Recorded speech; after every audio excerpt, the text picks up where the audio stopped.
Good evening, Washington County Quorum Court is called to order. Good to have a full house. Our last meeting of 2018, can you believe it? We're excited and glad you're here. We're going to go ahead and get it started. J.P. Lundstrom, will you lead us with a prayer and pledge? You join me in prayer. Our precious Heavenly Father, we're so thankful for the many blessings that you have bestowed upon us through the years, upon our country as a whole and upon our county. As we enter this meeting tonight, Father, we ask for your wisdom and your blessing upon it. We ask that you will superintend over the meeting and guide us to vote in the proper direction on each ordinance that is produced. We ask these things tonight, Father, in Christ's name and for his sake. Amen. Amen. I pledge allegiance to the flag of the United States of America and to the republic for which it stands, one nation, under God, indivisible, with liberty and justice for all.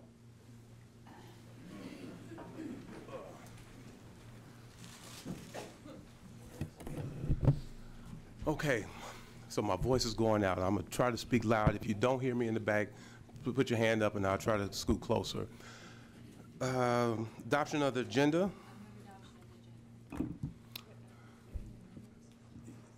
All right, we have adoption of the agenda. J.P. Madison.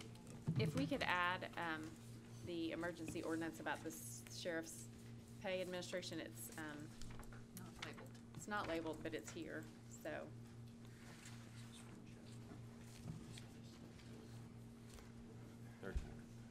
Well, we're going to add that and make it number 31. Because that would have been make it 31. Okay. Any, J.P. Ussery? If we could remove item 28. Item 28. That's going to be taken care of in the rollover anyway, and so there's no need for us to. Okay. So we have one ordinance to add, that'll be item number 31, and then in replacement, we're going to take out, strike ordinance number 28. Yes. I think also there was one of the ordinances was, I'm not finding my agenda, was to amend something in the 2019 budget, which we haven't passed. So I think that J.P. Ussery is going to. We were going to discuss that. I mean, if there's a different way we need to do it, we'll certainly do that. Okay, because I think 30 should just be merged with 29. 30. So. Let me see. What is 30? 30 is the diversion.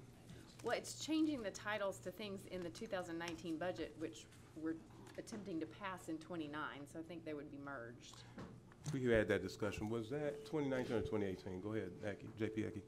It's contingent upon passing the 2019 budget. If the budget fails, then the amendment will be to change the ordinance, and it have to go through 3 readings again to the 2018 budget, so that way the titles will carry over once the budget does get passed. All right, so that's why it's after that the is why budget. it's after Okay. the budget. Okay? Any other changes for the adoption of the agenda? J.P. Dennis. Thank you, Judge. We need to add ordinance number 1, 2, and 3 to the agenda. They're the paper. Oh, it's the bond. Okay, so let's see. With the ordinances starting at 25, so we got 32, 33, and what? 34?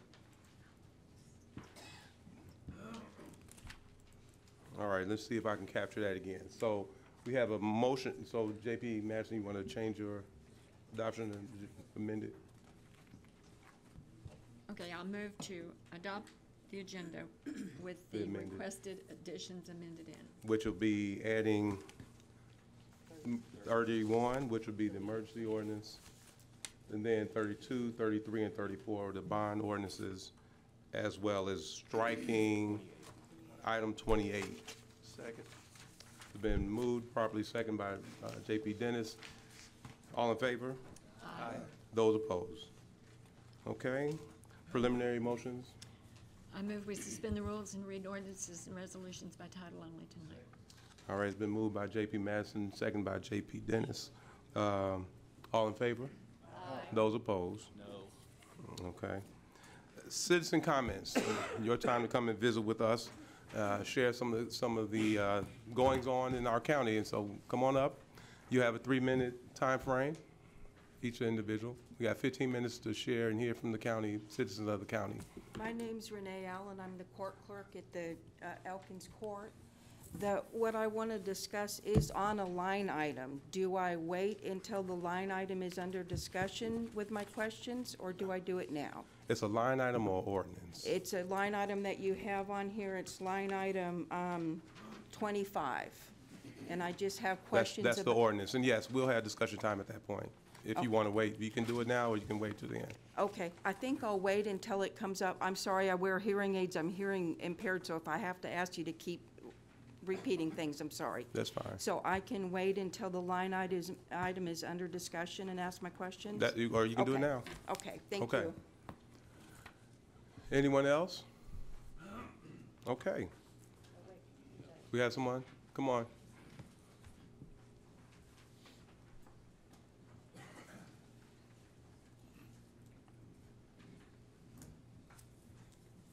Thank you, Honorable Judge. My name is Lorraine O'Neill. I live in Fayetteville at 2070 East Bedell Link.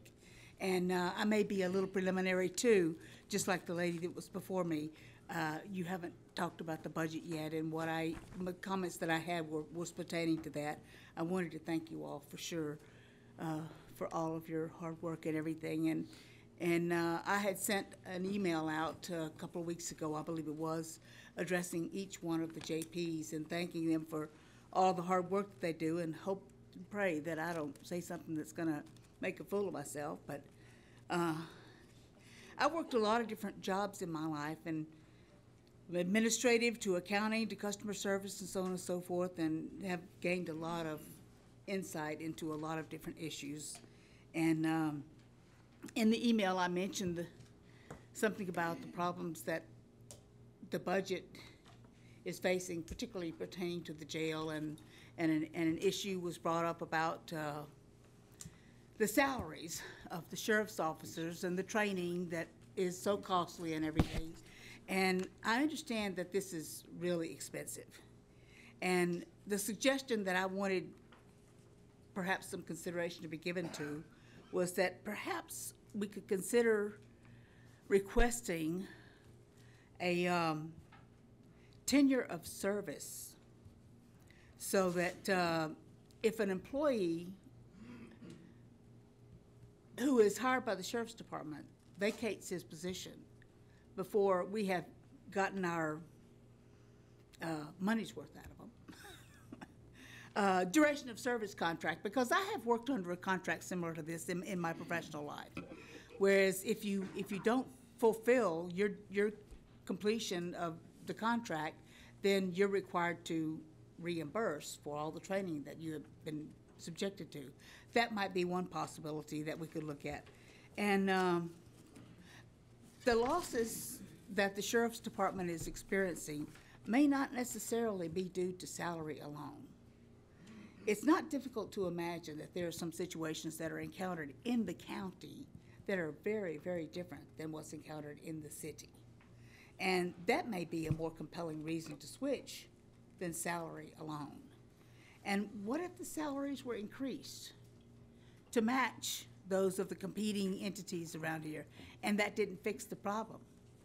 Then where would we be? Just some thoughts that I had that I thought, might be helpful in your deliberations. I appreciate your time, and thank you all so much for your service. Thank you, so Ms. O'Neill. much. Citizen comments. Any other citizen comments? Okay, we'll go ahead and go to the approval of minutes. J.P. Madison.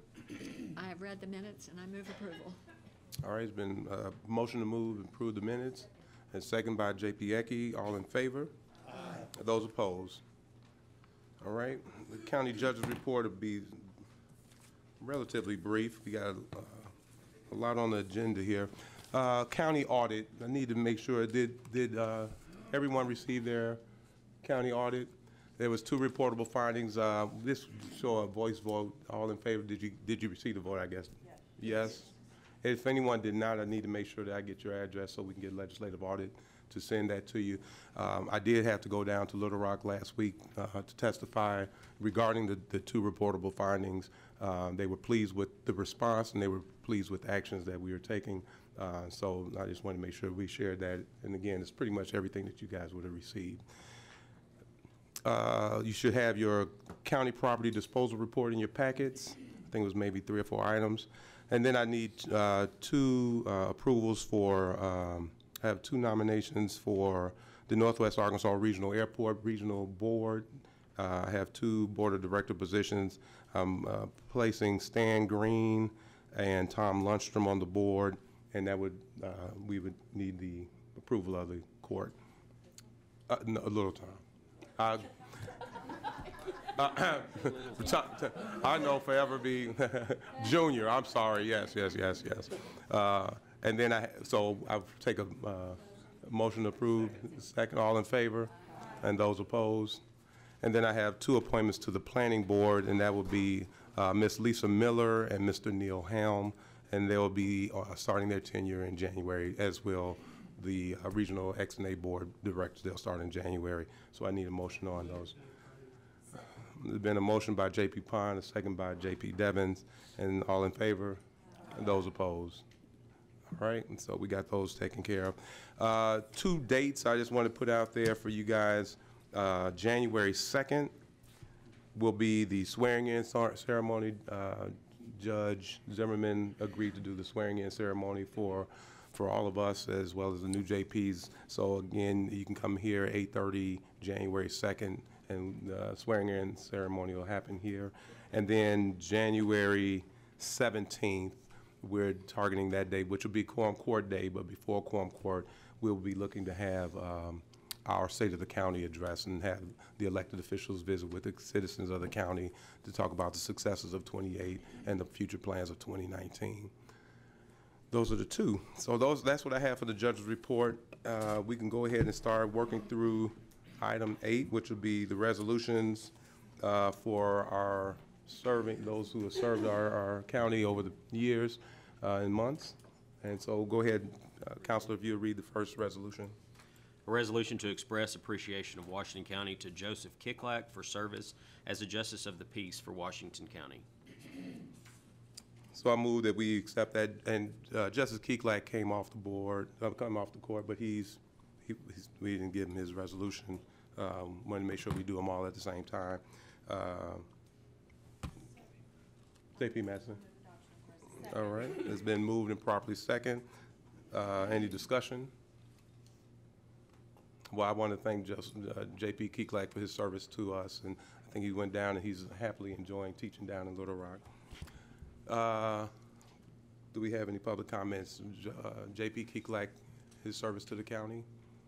Okay. And with no further comments, then Ms. Patty, do the roll call. Fred Rouse.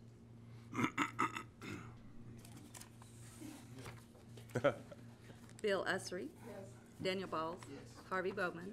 Alicia Devins. Yes. Robert Dennis. Yes. Lisa Ecke. Ann Harbison. Yes. Colleen Browning. Yes. Tom Lundstrom. Yes. Eva Madison. Yes. Sue Madison. Yes. Joel Maxwell. Yes. Butch Pond. Yes.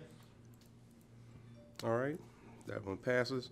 Resolution number 9. A resolution to express appreciation of Washington County to Daniel Balls for service as a Justice of the Peace for Washington County. And I move again. Well, I can't make that motion. I'm sorry. I would move to pass, and Okay. I would also, can I make a comment? Go ahead. So those of you who come to meetings may know that I don't have a very good poker face. I tend to roll my eyes, and I think poor Daniel is the recipient of most of my, he has to look at me. So I will certainly miss serving with my colleague, J.P. Balls. And Harvey, you'll just have to watch me roll my eyes across the room now and put up with it. But I think J.P. Balls has been, when he speaks with intention and with purpose. And he doesn't do it very often. So when he does it, we definitely all pay attention, and his comments are always very thoughtful. And I will miss you, and enjoy your time. And floor and enjoy him being home on Mondays and Tuesdays and Thursdays. Thank you. I move to pass. Got a motion and a second. Any discussion? Any other comments, discussion?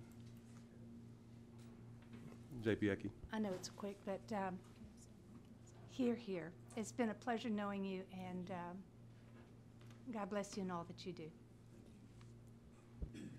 Citizens, public comments? Public comments. Thank you, JP Balls. Ms. Patty? Roll Fred call. Roush. Yes. Bill Usry. Yes. Daniel Balls. Harvey Bowman. Harvey Bowman. Yes. Alicia Devins. Yes. Robert Dennis. Lisa Ecke. Yes. Ann Harbison. Yes. Colleen Briney. Yes. Tom Lundstrom. Yes. Eva Madison. Yes. Sue Madison. Yes. Joel Maxwell. Yes. Butch Pond.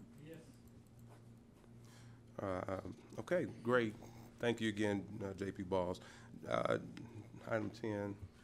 A resolution to express appreciation of Washington County to Alicia Devins for service as a Justice of the Peace for Washington County.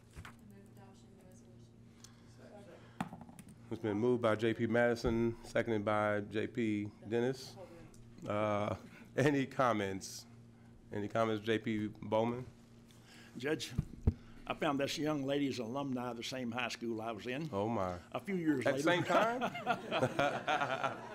Brilliant. I found she's brilliant. And it's been an absolute delight to work with her. She's smart.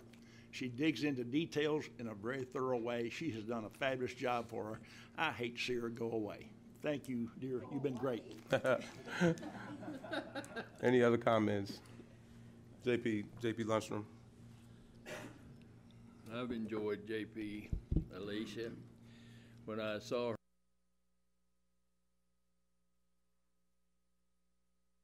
in eschatology, and very few people even know what the word eschatology means. So I was impressed with that and made sure I got acquainted with her, and she came out to our church and studied Revelation with us some. So I really enjoyed her, and we'll miss her. And God bless you. Amen. Thank you. Excellent. JP Dennis. Thank you so much for being so helpful in so many ways. Like that. Perfect illustration. So, anyway, Alicia's always just been so helpful to anybody that needed the help in any way, and I appreciate it. And she says the best prayers and the best pledge of all of us. Thank you. Thank you. Any other comments? JP Pond. I've known her quite a few years.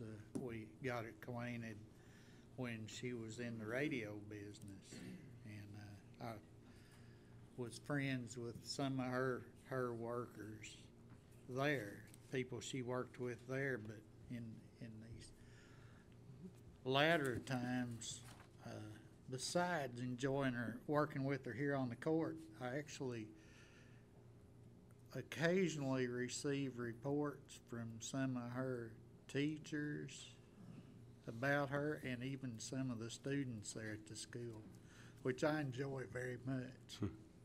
I'm going to miss you. I'd be glad to see you come back. Public comments? Ms. Patty? Fred Roush. Yes. Bill Usry. Yes. Daniel Balls. Yes. Harvey Bowman.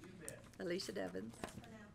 Robert Dennis. Yes. Lisa Ecke. Yes. Ann Harbison. Yes. Colleen Briney. Yes. Tom Lundstrom. Yes. Eva Madison. Yes. Sue Madison. Yes. Joel Maxwell. Yes. Butch Pond. Yes. And that one passes. Congratulations. Thank you again. Item 11, Counselor. A resolution to express appreciation of Washington County to Robert Dennis for service as a Justice of the Peace for Washington County. We got a motion by JP Ecking, second by JP Harbison. Any comments? JP Ecking. I don't know how I'm going to live without having this man next to me all these years. There's a funny little joke that goes around that Bubba's the most popular person, even the Pope knows Bubba. But everywhere I go, everybody knows Robert Dennis. And the comments they make from young people just starting out in their career, excited but nervous, and then scared half out of their minds. Now what do I do that I have to grow up? And they'll say, you know, Robert Dennis was the kindest man. He gave me my first job. He gave me a break. He was so kind to me. And other people, everywhere I go, you will hear of the kindness that this man extends to other people. And when he says, I'm speaking on behalf of my constituents, it's because they stop him everywhere and he listens to them. And that is the mark of a true leader, somebody who will take time and listen to what other people have to say.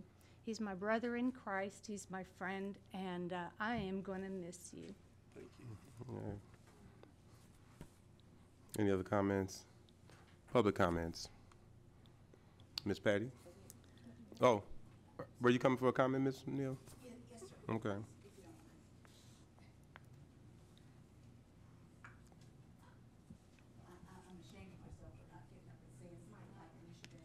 Hit your microphone and share who you are again. Lorraine O'Neill. Okay, excuse me. Lorraine O'Neill, Fayetteville, and I'm ashamed of myself for not speaking up when Alicia's turn came up because she is wonderful. The first time that she ever appeared on the Quorum Court, she showed so much wisdom and so much knowledge that I was very impressed with her. But this is about Dennis, about Robert Dennis.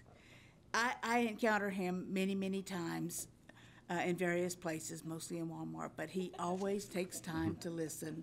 And he and I have had so many wonderful conversations about not just the business of the court, but many other things. And I have really enjoyed our conversations, and I will definitely miss him. Thank you, Dennis. Thank you. Thank you. Any other public comments? All right, Ms. Patty, roll. Fred Roush. Bill Usry. Daniel Balls. Harvey Bowman. Alicia Devons. Robert Dennis. Lisa Ecke. Ann Harbison. Colleen Briney. Tom Lindstrom. Eva Madison. Sue Madison. Joel Maxwell. Butch Pond. With one abstention, right? Okay. Thank you. Item 12, Counselor. A resolution to express appreciation of Washington County to Colleen Briney for service as a Justice of the Peace for Washington County. The motion by J.P. Ecke, second by J.P. Harbison. Comments? J.P. Harbison, and then we'll go to J.P. Pond. Enjoyed having you sitting by me, and you have come in and you have come in prepared, and we certainly appreciate your service, even though it's only been for a short period of time. Thank you. Thank you. J.P. Pond. Yes, and prepared it's the word of the evening. Very prepared, and I would recommend any of the new people coming on the court, if they're needing some advice about how to get started, I'd call Colleen Briney. I hate to do you that way, but I mean it. Seriously. It's been a pleasure and not long enough working with you. Thank you. J.P. Ecke. You have a lot of wisdom, and you're able to explain very difficult issues to people, I guess, as only an educator can. And that's a gift. And I'm very thankful that you were able to use the gifts that God has given you to serve others, and you did that well. And I want to say thank you, and I think we're better for it because you were here on the court. So thank you for making us a better court. Any other comments? Thank you for saying yes. Thank you to your family. Public comments. All right, Ms. Patty. Fred Roush. Bill Usry. Daniel Balls. Harvey Bowman. Alicia Devons. Robert Dennis. Lisa Ecke. Ann Harbison. Colleen Briney. Tom Lindstrom. Eva Madison. Sue Madison. Joel Maxwell. Butch Pond. All righty. Say it again. Can you, Council, you can go ahead and take the first one. JP, Council, read the ordinance, and then JP Madison, take the I asked if motion. I could please read the one for Tom. A resolution to express appreciation of Washington County to Tom Lundstrom for his service as a Justice of the Peace for Washington County. And I would move approval of this resolution. Second. And I have to stop for a minute if I may, Judge. There's been a motion and second comments. So, when I came onto the Quorum Court, I was a little afraid of Tom Lundstrom and Rex Bailey sitting over there by themselves together. They were quite a pair. And then you throw in Joe Patterson, and at the time Mike Neal and Gary Carnahan, and I was a little afraid. I thought I'll never get along with these people. And much to my surprise, it is possible in Washington County for a Lundstrom and a Madison to become friends. And I have enjoyed serving with this man more than I could have ever thought I would. He has been such a friend to me. When we disagree, we chuckle about it. And when we agree, we chuckle about it too. We think it's great when we get along and agree. And then when we disagree on issues, we walk out of here still friends, still committed to doing good for Washington County. He has taught me so much about being a leader. And I'm just going to miss him so much. I really am. You've been my seatmate, and I've learned so much from you. So I'm really grateful for serving with Tom. So. Any other comments? J.P. Bowman. Thank you, Mr. Judge. You know, Tom is known around the court for Mr. No. Anybody who's been around the court very much recognizes his reputation in that regard. But you know, one thing that I found this guy, we became friends quite a while before I became a court member. But he's been a real inspiration and encouragement to me. And we disagree sometimes about issues, but he's never disagreeable. And just been a fantastic model for me. And I want to say thank you, Tom. Thank you. J.P. Madison. Thank you, Mr. Judge. I tell people that Tom Lundstrom is one of the most highly principled people I've ever worked with. He certainly isn't afraid to be the only no vote, because that's what he believes is the right thing to do. And I think that's important, that we all remember. You vote what you truly believe. And Tom does that every month.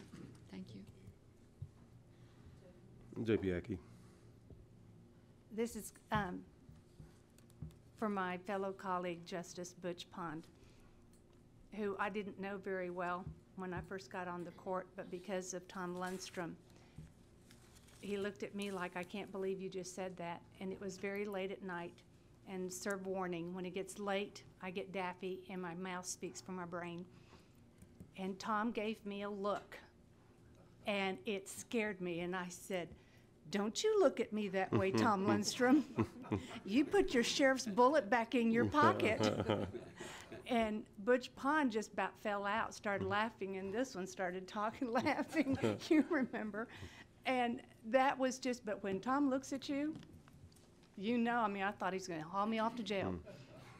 But that saying, put your sheriff's bullet back in your pocket, they wanted to put it on the back over there. And I said, no, I'm not going to do that, I'm sorry. But with all love and affection and respect and admiration, we are going to miss you.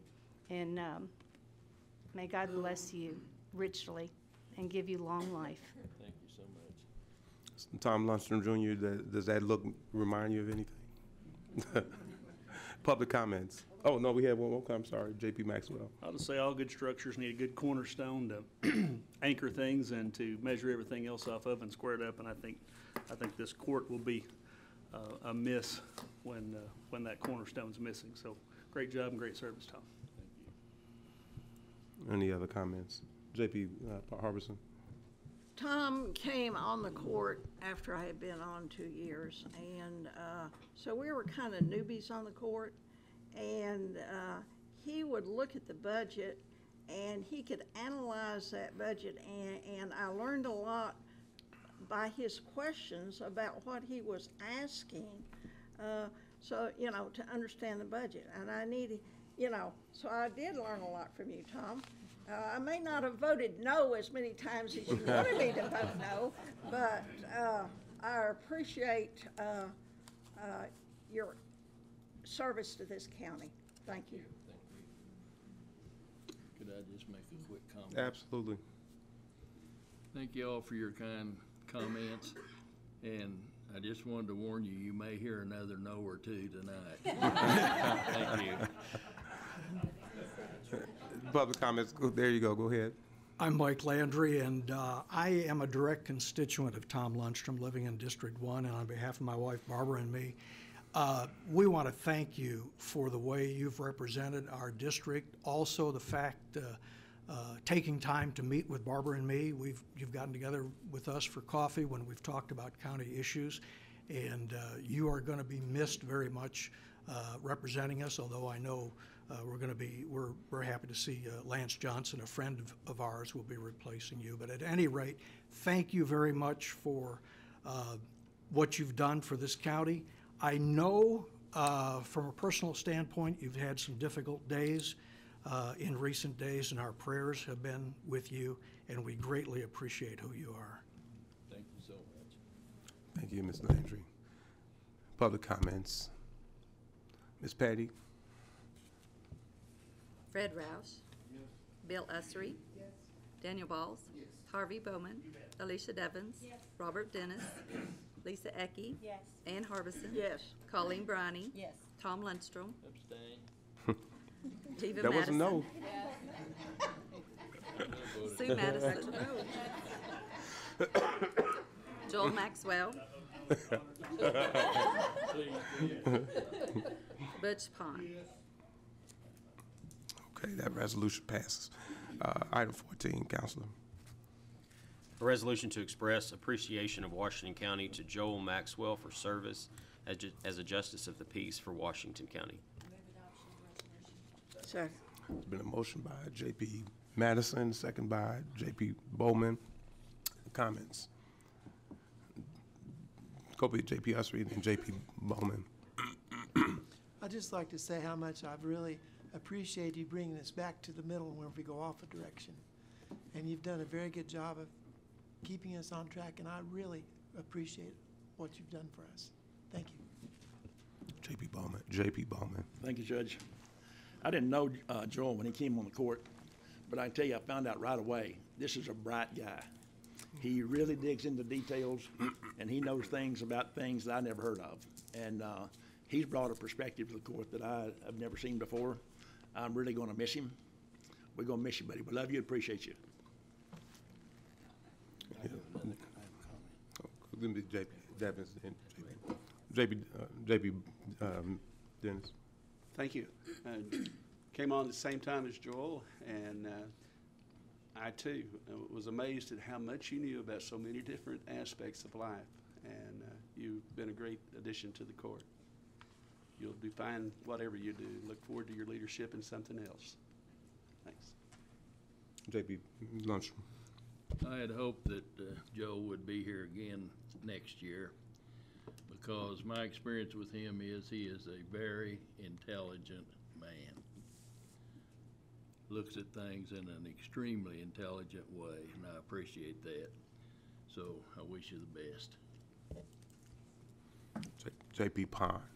I want to say, if I'm needing something really bad to get passed through this court, if I could just only get Joel on my side, he can make it happen. He's very good at articulating the position, and he can sell you stuff. I mean, What do you do? I think I understand why the people he works for are dragging him away from here, and he's gonna have to keep his day job. But that's just the way it happens. I miss you, Joel. J.P. Harbison. I appreciate Joel's leadership, and I hope the political bug has bit him, and that this is not the last that we see of him in public life. And I'm sure that at some time he'll run for another office. Good luck. Thank you. Any other comments? J.P. Maxwell. Thank you, Judge. I just wish my wife was here to hear this. Public comments? Any public comments? Thank you, Joel. Appreciate you and your wife and your family. Ms. Patty? Fred Rouse. Yes. Bill Usry. Yes. Daniel Balls. Yes. Harvey Bowman. Yes, Alicia, his wife wouldn't believe it. Alicia Devins. Yes. Robert Dennis. Yes. Lisa Ecke. Yes. Ann Harbison. Yes. Colleen Briney. Yes. Tom Lundstrom. Yes. Eva Madison. Yes. Sue Madison. Yes. Joel Maxwell. And Butch Pont. Yes. Counselor Reed, this order passes. Item 15. A resolution to express appreciation of Washington County to Joe Patterson for service as a Justice of the Peace for Washington County. J.P. Madison. I would move to pass the resolution for Joe Patterson. Been moved by J.P. Madison and second by, who was that? This side. J.P. Dennis. All right. Comment? Yes. So, I'm so sad that Joe is not here tonight. He's been kind of having struggles in our recent meetings and has had to leave early, so I know why he's not here, and I'm sad about that. But I wanted to share a story about serving with Joe. This was, Joe's quiet. He doesn't always say things in meetings. You don't always know what he's thinking or what he thinks about you. And that's the way my relationship was with him. And then we had a particularly contentious meeting one night. And I left sort of a little bit overwhelmed, and I walked out to my car, and Joe was sitting there in his truck waiting for me, and he had his arm out the window, and he wanted to know if I was okay, and told me to hang in there, and that I had done a good job, and that he was my friend. And that just really touched me because we're different parties, but that's the way it should be, is that we support each other, and we're friendly to one another even when we disagree. But I felt like Joe was a friend and on my side, and I've felt warm about that moment since because he was so kind to me. And so I will miss him being on the court with us, and I wish him the best, and I hope his health does okay. J.P. Lundstrom.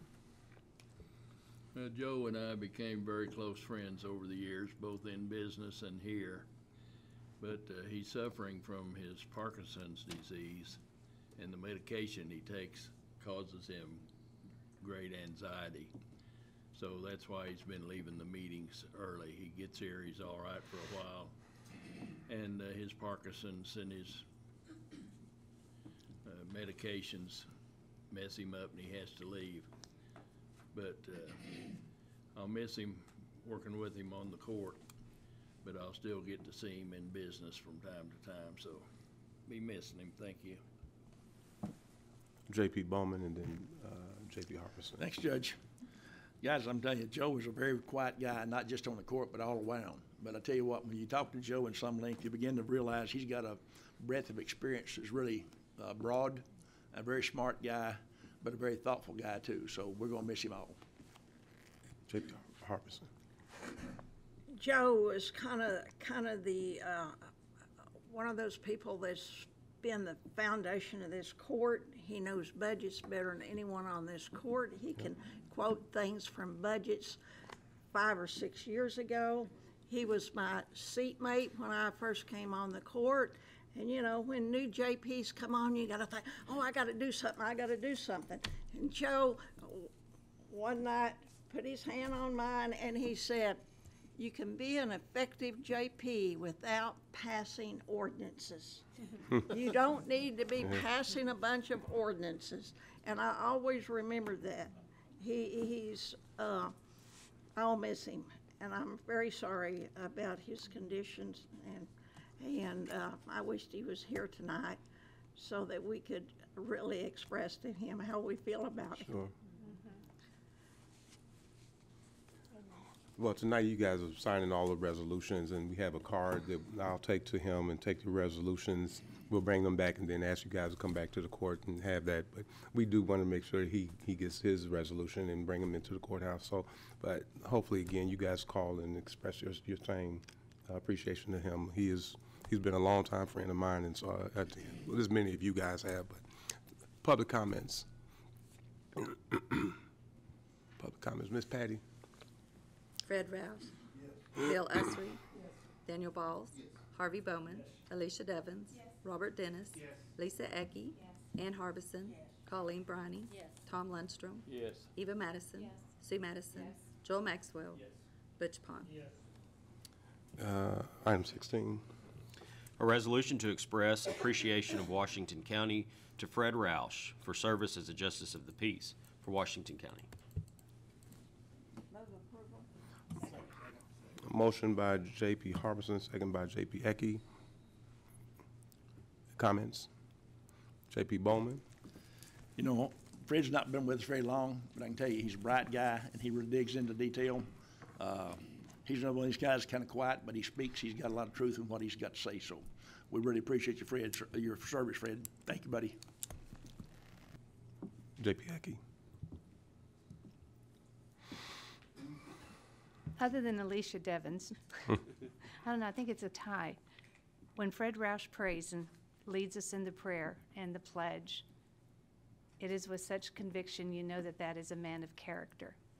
And he likes my pineapple upside down cake and my coconut meringue pies when I came over, anytime I brought some over. But there is a stability within you and a character that I wish we'd have time to get to know, and that way you could just make us all the better. We wish you the best. Thank you, Fred. Amen. Any other comments? J.P. Bond? Not just about Fred, but, and he's a gubernatorial appointee, which that's an honorable thing. But I'll tell you, our governors have picked the best people to come when we needed somebody to sit in. And I don't know, they don't seem to ever miss the mark. We get good folks to represent the county from the governor's choices, and I will miss you, Fred. Thank you. Thank you, J.P. Pine. J.P. Ussery? I'd just like to say how much I've appreciated having him here next to me, and he brings that consistency, that steadiness, and he doesn't talk a lot, but just like Mr. Balls, when he does, people listen. And we're going to miss you. Thank you. Any other comments? Is Miss Patty here? Your Patty? Oh, there she is. Hey, I talked to you earlier. Any public comments? You want to come say something about her? No. Any public comments?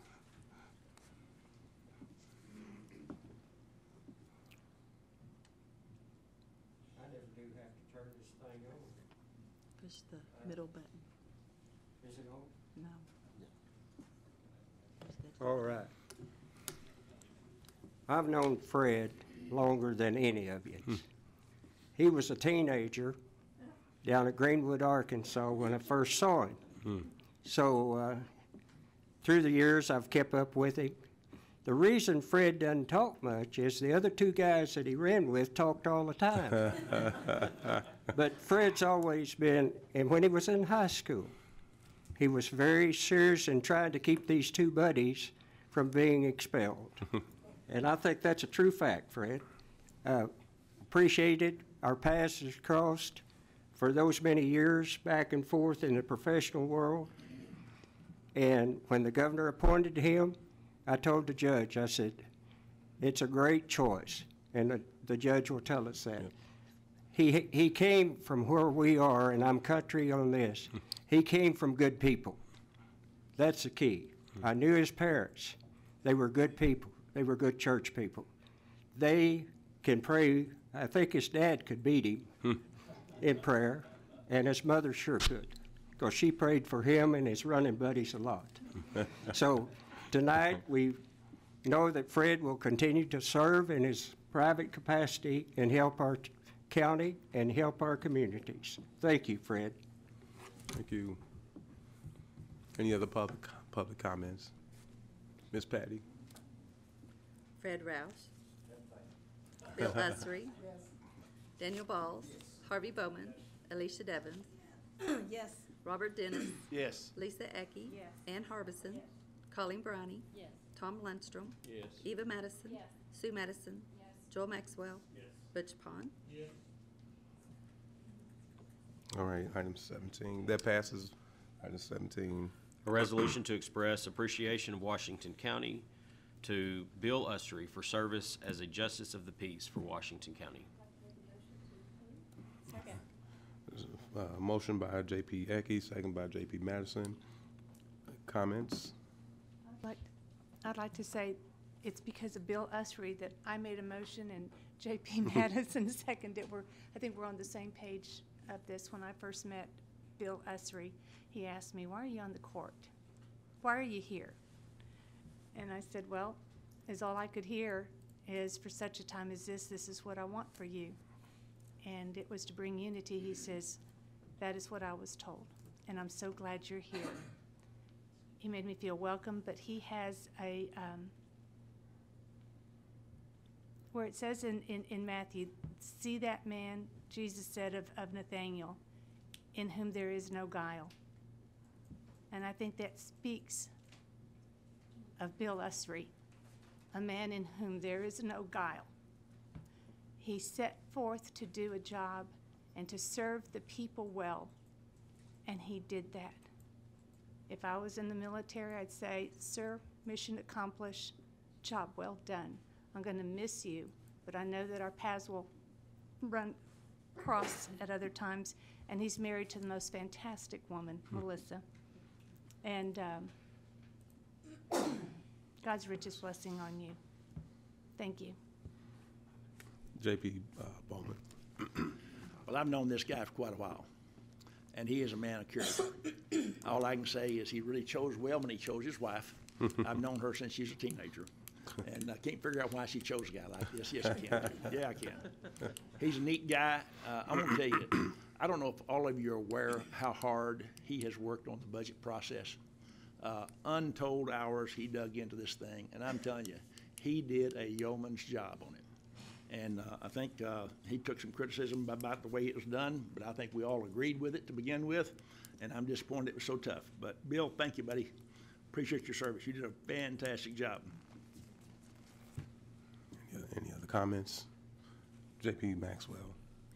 I just want to say how much I appreciate Bill is, I think when you can do this job part-time or you can do it full-time as much as you want. And I think Bill has certainly been willing to make the sacrifices and to give his time and effort. And I think his motives have always been good. And he certainly put in his due time for sure and owned the process. Maybe sometimes too much, I think. But he's done a great job at that, and I appreciate his consistency and how he's handled himself. J.P. Pond. It may be an understatement, I don't know. But it's very easy for me to say, as I've observed Bill and what he's done for us, what he's done for the county. His service to the people of Washington County has been selfless. And that's who Bill is. Thank you. J.P. Harbison. Thank you, Bill, for everything that you've done on this court. You're one of these quiet people that think deeply and feel deeply, and we're gonna miss you. And I hope you stay in touch with us with ideas and everything, because you definitely have brought to this court leadership. Thank you. Public comments.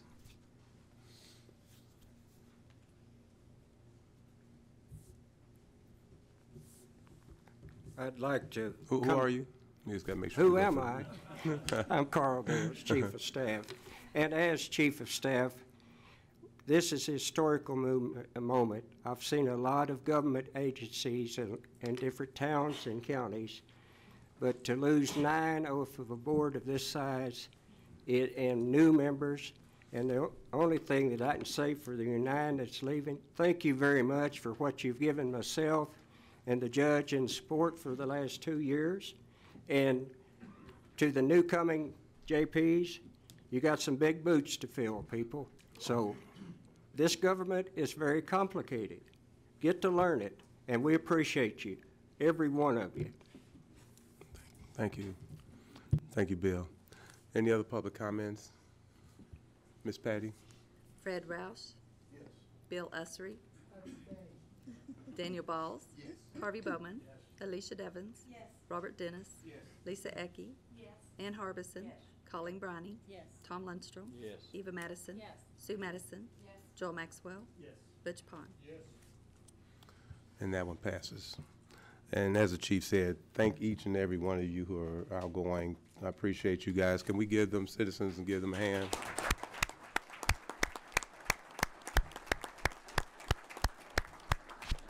I hope you found it was an honor to do the serving. And again, we thank you, each and every one of you, for participating and sharing and giving your time and energy and your family, because it's not just you, obviously sometimes your family as well. So thanks, thank you. All right, we got item 18, J.P. Devins. If the county attorney could please read this. An emergency ordinance ratifying a conditional use permit granted by the Planning and Zoning Board for the Hooley Barn. I visited the Hooley barn area today. Basically what's happened is Mr. Hooley, along with a small group of a global congregation, are seeking a newer place to move because their old place, which was the Mount Sequoia area, is doing some renovation and has basically not allowing people to meet in that area again. So he offered his barn as a location for their group of about 25 people to meet. This is not a church. This is just a small group meeting of a much larger global group. So it's just a little small remnant, so to speak. I think Mr. Hooley may be in the audience if you have any questions. I think they've met all of the safety questions and concerns based on the fire marshal. We discussed that this afternoon. I physically drove out, toured it. It looks feasible. I would visit there again.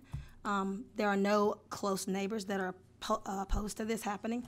The closest neighbor is also in real estate, and I think a lawyer, and he was okay with it. And then people about a half a mile or a quarter of a mile further around didn't have any issues there. So I would like to recommend approval for this group to have this facility to meet in. So that's a motion.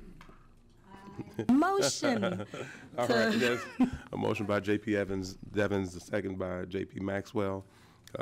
Any discussion? Any discussion? Public comments? Any public comments? All right, Ms. Patty? Fred Roush. Bill Usry. Daniel Balls. Harvey Bowman. Alicia Devins. Robert Dennis. Yes. Lisa Ecke. Ann Harbison. Colleen Briney. Tom Lundstrom. Eva Madison. Sue Madison. Joel Maxwell. Butch Pond. And so that motion passes. The next few items are going to be line item transfers. J.P. Usry, item 19. Thank you very much, Judge. Item 19 is Judge Taylor's court. It's $886. Judge Martin. Oh, I'm sorry, I got one ahead. I apologize. Judge Martin, and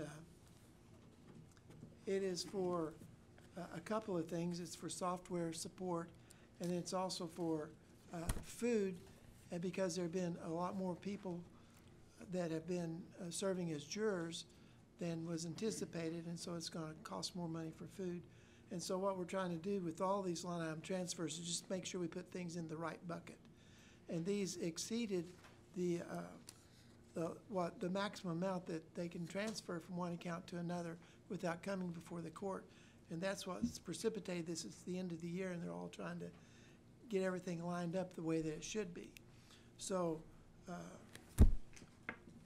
I'd like to make a motion to pass this. There's been a motion by J.P. Usry, a second by J.P. Maxwell. All in favor? Aye. Those opposed? All right, and that passes. J.P. Usry, item 20. Okay, now we're to Judge Taylor, and this is just computers that they had to have, and they went over. It's $886, and again, we're just putting we're moving the money around to where it needs to be. So I move that this be passed. Motion by J.P. Usry, second by J.P. Maxwell. All in favor? Those opposed? Okay, that one passes. JP Usry, item 21. Okay, thank you, Judge. This one is, it's for the, I'm sorry, just a second here. It's for the animal shelter, and it is,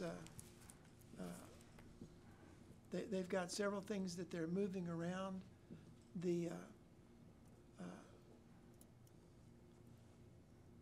total amount of this budget is, well, it's all gonna balance out where they move the stuff from one place to another. And so I move that this be passed as written. Second. Been moved by JP Usry, seconded by JP Harbison. All in favor? Those opposed? All right, that passes. JP Usry, item 22. Okay, item 22 is the archives. And again, this has to do with computers, and then it also has to do with processing doing the microfilming of all the files. The price of the microfilm has gone up dramatically. And so, again, we're just moving things around to put them in the right place. So I move this be passed as written. Second. Motion by JP Usry, seconded by JP Maxwell. All in favor? Those opposed? Okay, the item passes. Item 23, JP Usry. Okay, item 23 is from the coroner's office, and they're transferring, and they need to move around. It looks like it's about $5,000 from $4,800 actually, and from one account to another, and then also $700. I move this be passed as written. Second. Motion by JP Usry, seconded by JP Maxwell. All in favor? Those opposed? All right, item 23 passes. And then item 24. Item 24 is it's to cover the legal bill for the litigation that we currently have going on about the wedding venue. And the court said that we would cover the cost for that. We appealed that, and that's what this is for. And we have to make a correction, because in the meeting the other night I said this was coming from mileage. Well, we didn't realize that the mileage had not been paid yet. It was big because it hadn't been paid. And so it's gonna come out of the salaries instead of out of which there's money there because of the way we did things this year. And so I move that this be passed as written. Motion by JP Usry, seconded by, who was that? JP Devins. All in favor? And those opposed? No. Ms. Patty, do a roll, please. Fred Rouse, Yes. Bill Usry, Yes. Daniel Balls, Yes. Harvey Bowman, Yes. Alicia Devins, Robert Dennis, No. Lisa Ecke, Ann Harbison, Colleen Briney, Tom Lundstrom, No. Eva Madison, Sue Madison, Joel Maxwell, Yes. Butch Pond, Yes. What's the 10-4? Okay, so that passes. Items 25 on are ordinances. 25, JP Usry. Could you read this for us, please? An ordinance to establish the daily fee charged to municipalities for housing prisoners in the county jail.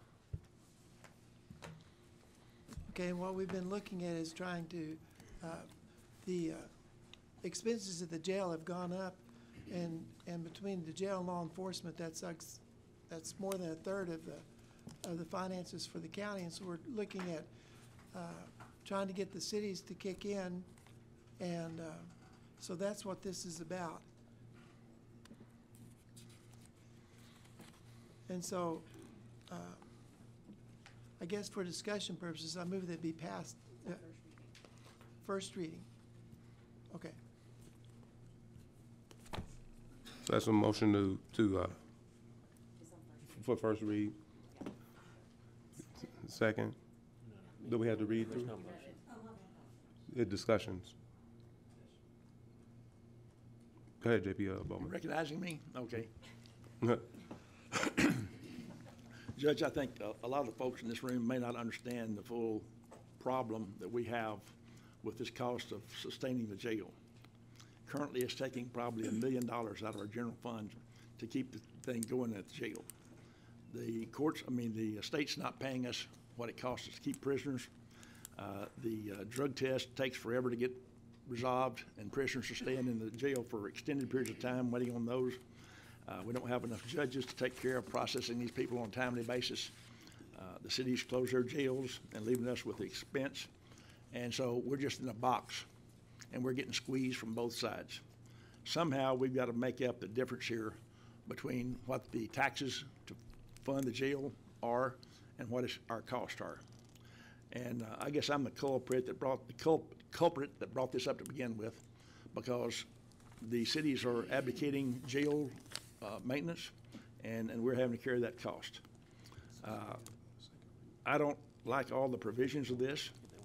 You know, my proposal was that we wait until 2020, January 1, 2020, to implement this.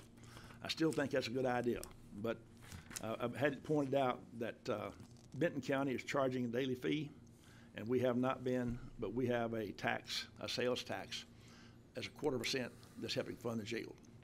And so I guess my initial proposal, the full cost to the cities of $62 a day would be a little bit double dipping there, but we've had one of our members recommend a $31 fee, and I don't know how we will need to go about amending this thing, but I'd sure like to see us do something to begin to recoup some of the cost for maintenance of our jail. We know we're dealing with a fact here that we're going to have to look at building an additional jail space. That's going to have to go to the voters. In the meantime, that'll probably be 3 years in getting done. So we've got to do something in the meantime to try to cover the gap. And so I'd sure like to see us do something here tonight to help cover some of these differences between now and the time a new jail is established. Thank you, Judge. J.P. Ackey and then J.P. Madison. J.P. Madison. Thank you, Judge. Trying to do a cost-benefit analysis to all of this and understanding what kind of impact this is going to have on our citizens. Financial, and having people that probably need to be incarcerated, a judgment call being made out on the field. There's other factors involved. I think I'm going to vote no on this because I think we need more time to have a discussion with our mayors and our city sheriffs, and I'd like for all of us to be engaged in this conversation. I don't want the field officer arresting somebody having to make a judgment call. How much money is this going to cost? Should I, just give them a ticket, let them go? Because I know that safety is paramount for all of our citizens, regardless of whether they live in Springdale, Taneytown, Fayetteville, et cetera, et cetera. And I was always on the animal shelter because I felt that we needed to fund the jail before we did animals, because lives matter, human lives matter. I'm going to vote no, but I want the discussion to continue with our mayors, and I would like for our mayors also to have a reciprocal relationship with us when they're going to not do something and then saddle us with a huge bill. And I want to say thank you to Mayor Sprouse and the City Council for letting us know we are closing the jail, and we've been given plenty of time to prepare for this. So thank you, Mayor Sprouse, for that, and City Council for Springdale. Thank you, Judge. J.P. Madison, and then Harbison, then Dennis. Thank you, Mr. Judge. Let me say that I completely agree with J.P. Ackey. I am bothered by the fact that some of our cities have finalized their budgets for next year. I believe Mayor Jordan pointed that out at our last meeting. Their last City Council meeting was 2 days ago. I believe also at one of our last meetings, there was thought that since we had restored a $0.5 mil to the county millage, that this would not be necessary. I've also had the same thoughts as J.P. Ackey, that people might stop and think whether this fellow's really going to jail for what he just did, or maybe we'll just let it go. And Washington County has had a reputation for a very long time of being a very safe community. And I don't want our safety to become marginalized over dollars. So I am not going to support this. Thank you. J.P. Madison. Thank you, Judge. I think that J.P. Bowman bringing this issue to the court is a good one. I think it's one that deserves a healthy discussion. I think it's happened too quickly. It's why we have mayors here and police chiefs here and people worried about their budget and worried about finances. We somehow delayed this to this meeting to give them more time to come up with the money, but it's not like your budget changed in the last 30 days dramatically that money came available for this.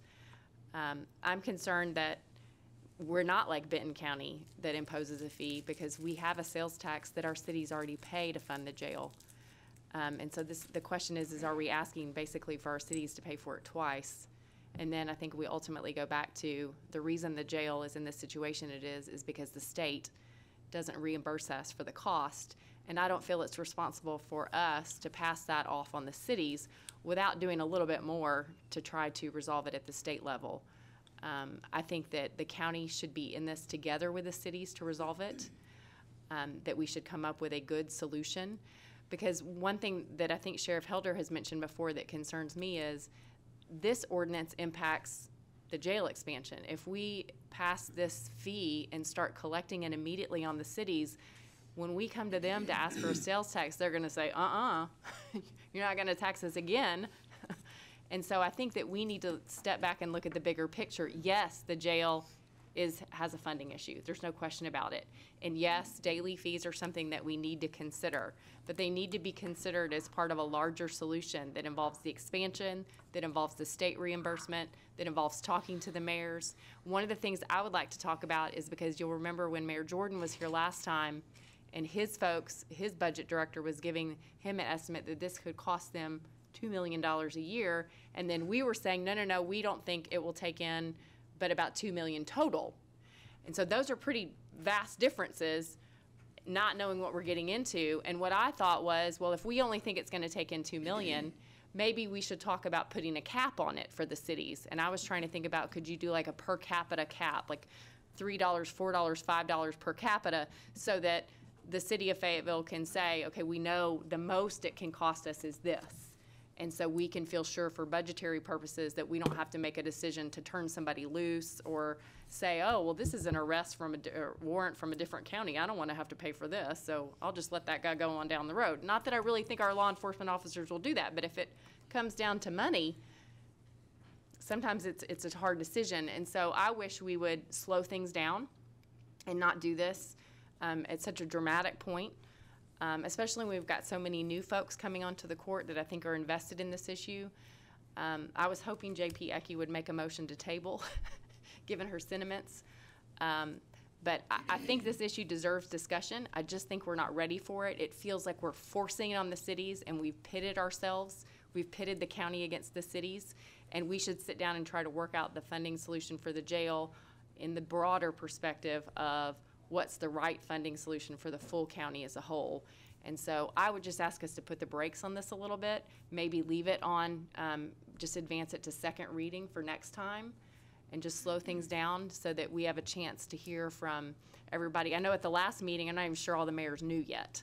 So we need to discuss it. I just think we need to slow it down. So if it's a matter of voting tonight, I'm going to be voting no. Thank you, Mr. Judge. Thanks. J.P. Harbison.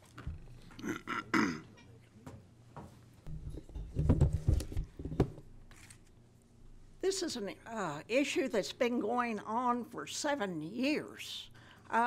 We had a 1% sales tax that has not covered the expenses of the jail for 7 years. I tried to bring this up last year. What are we going to do about this?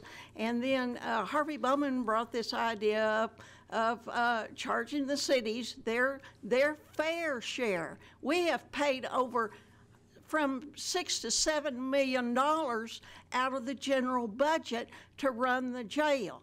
This is only on first reading. You know, we could delay this till January 2nd reading and to February 3rd reading to work out the kinks. We may, you know, if we send a 1/2 cent sales tax and a 1/4 cent sales tax, then will be used to run the jail like the 1/2 cent that we had to build the current jail, and then we kept the 1/4 to run the jail. And if we do this, then maybe that charge would go away once that 1/4 cent sales tax kicks in. I agree we need to work on this. And, you know, I understand the budgets. I had Chief Ricker in Greenland say, hey, I don't have $32,000. And I said, what are you talking about? He said, well, I got a letter that said y'all are going to charge $62. I said, no, we've changed that back to $31. But I said, we've got a problem. It's not, you know, all of a sudden people on this court are talking about this as new. It is not new. It's something that we just have not addressed, and we need to address it. And I appreciate Harvey bringing this up. So I think we just leave it on first reading, work out the kinks, make some compromises, work with the cities, but we cannot continue to fund the jail out of the general fund. At $800,000 a year, I believe is what Joel said the average is. I think it was down maybe to $400,000 this year, but you know, it varies from year to year. So those are my feelings. I think we need to just leave it on first reading, and the new court will have to address it later this year. Thank you. J.P. Dennis, thank you. Thank you, Judge. I'm going to go both ways. I'm going to talk a little bit over here, then turn around and talk over here on this side. So just bear with me on that. There are a lot of details that need to be worked out. I mean, I was asked, well, who, if we pick a person up who is a Fayetteville criminal and we pick them up in Farmington, does Farmington have to pay the $62, or is Fayetteville supposed to pay the $62 because that prisoner belongs to them, not to us? And so there's a lot of small details that they want to know answers for, which are not addressed in this. And I don't know who's going to work those details out, but I assume the new court. But so therefore, there's a lot of things to be worked out. It's not as clear as it needs to be on what the rules are, who does this and who does that. On the flip side, it's like wearing a pair of pants. I've got some money in this pocket, and I've got some money in this pocket over here. Well, the money still is all mine. It's just in two different pockets. Well, that's kind of the way I see this. It's Washington County, but it's also the cities. So the money has to be paid by the residents of Washington County one way or the other, by living in the city or by living in the county. But what's happening is the jail, the Washington County is having to pay the bill on the prisoners that are picked up by the cities. If I live outside of a city, out in the country, I'm paying for those prisoners, and I don't have a prisoner. I don't have a dog in the hunt. And so what about that person as far as the fairness? I live out in the county, in the rural county, not in a city. I'm having to pay county taxes, and those county taxes are going to pay for the jail.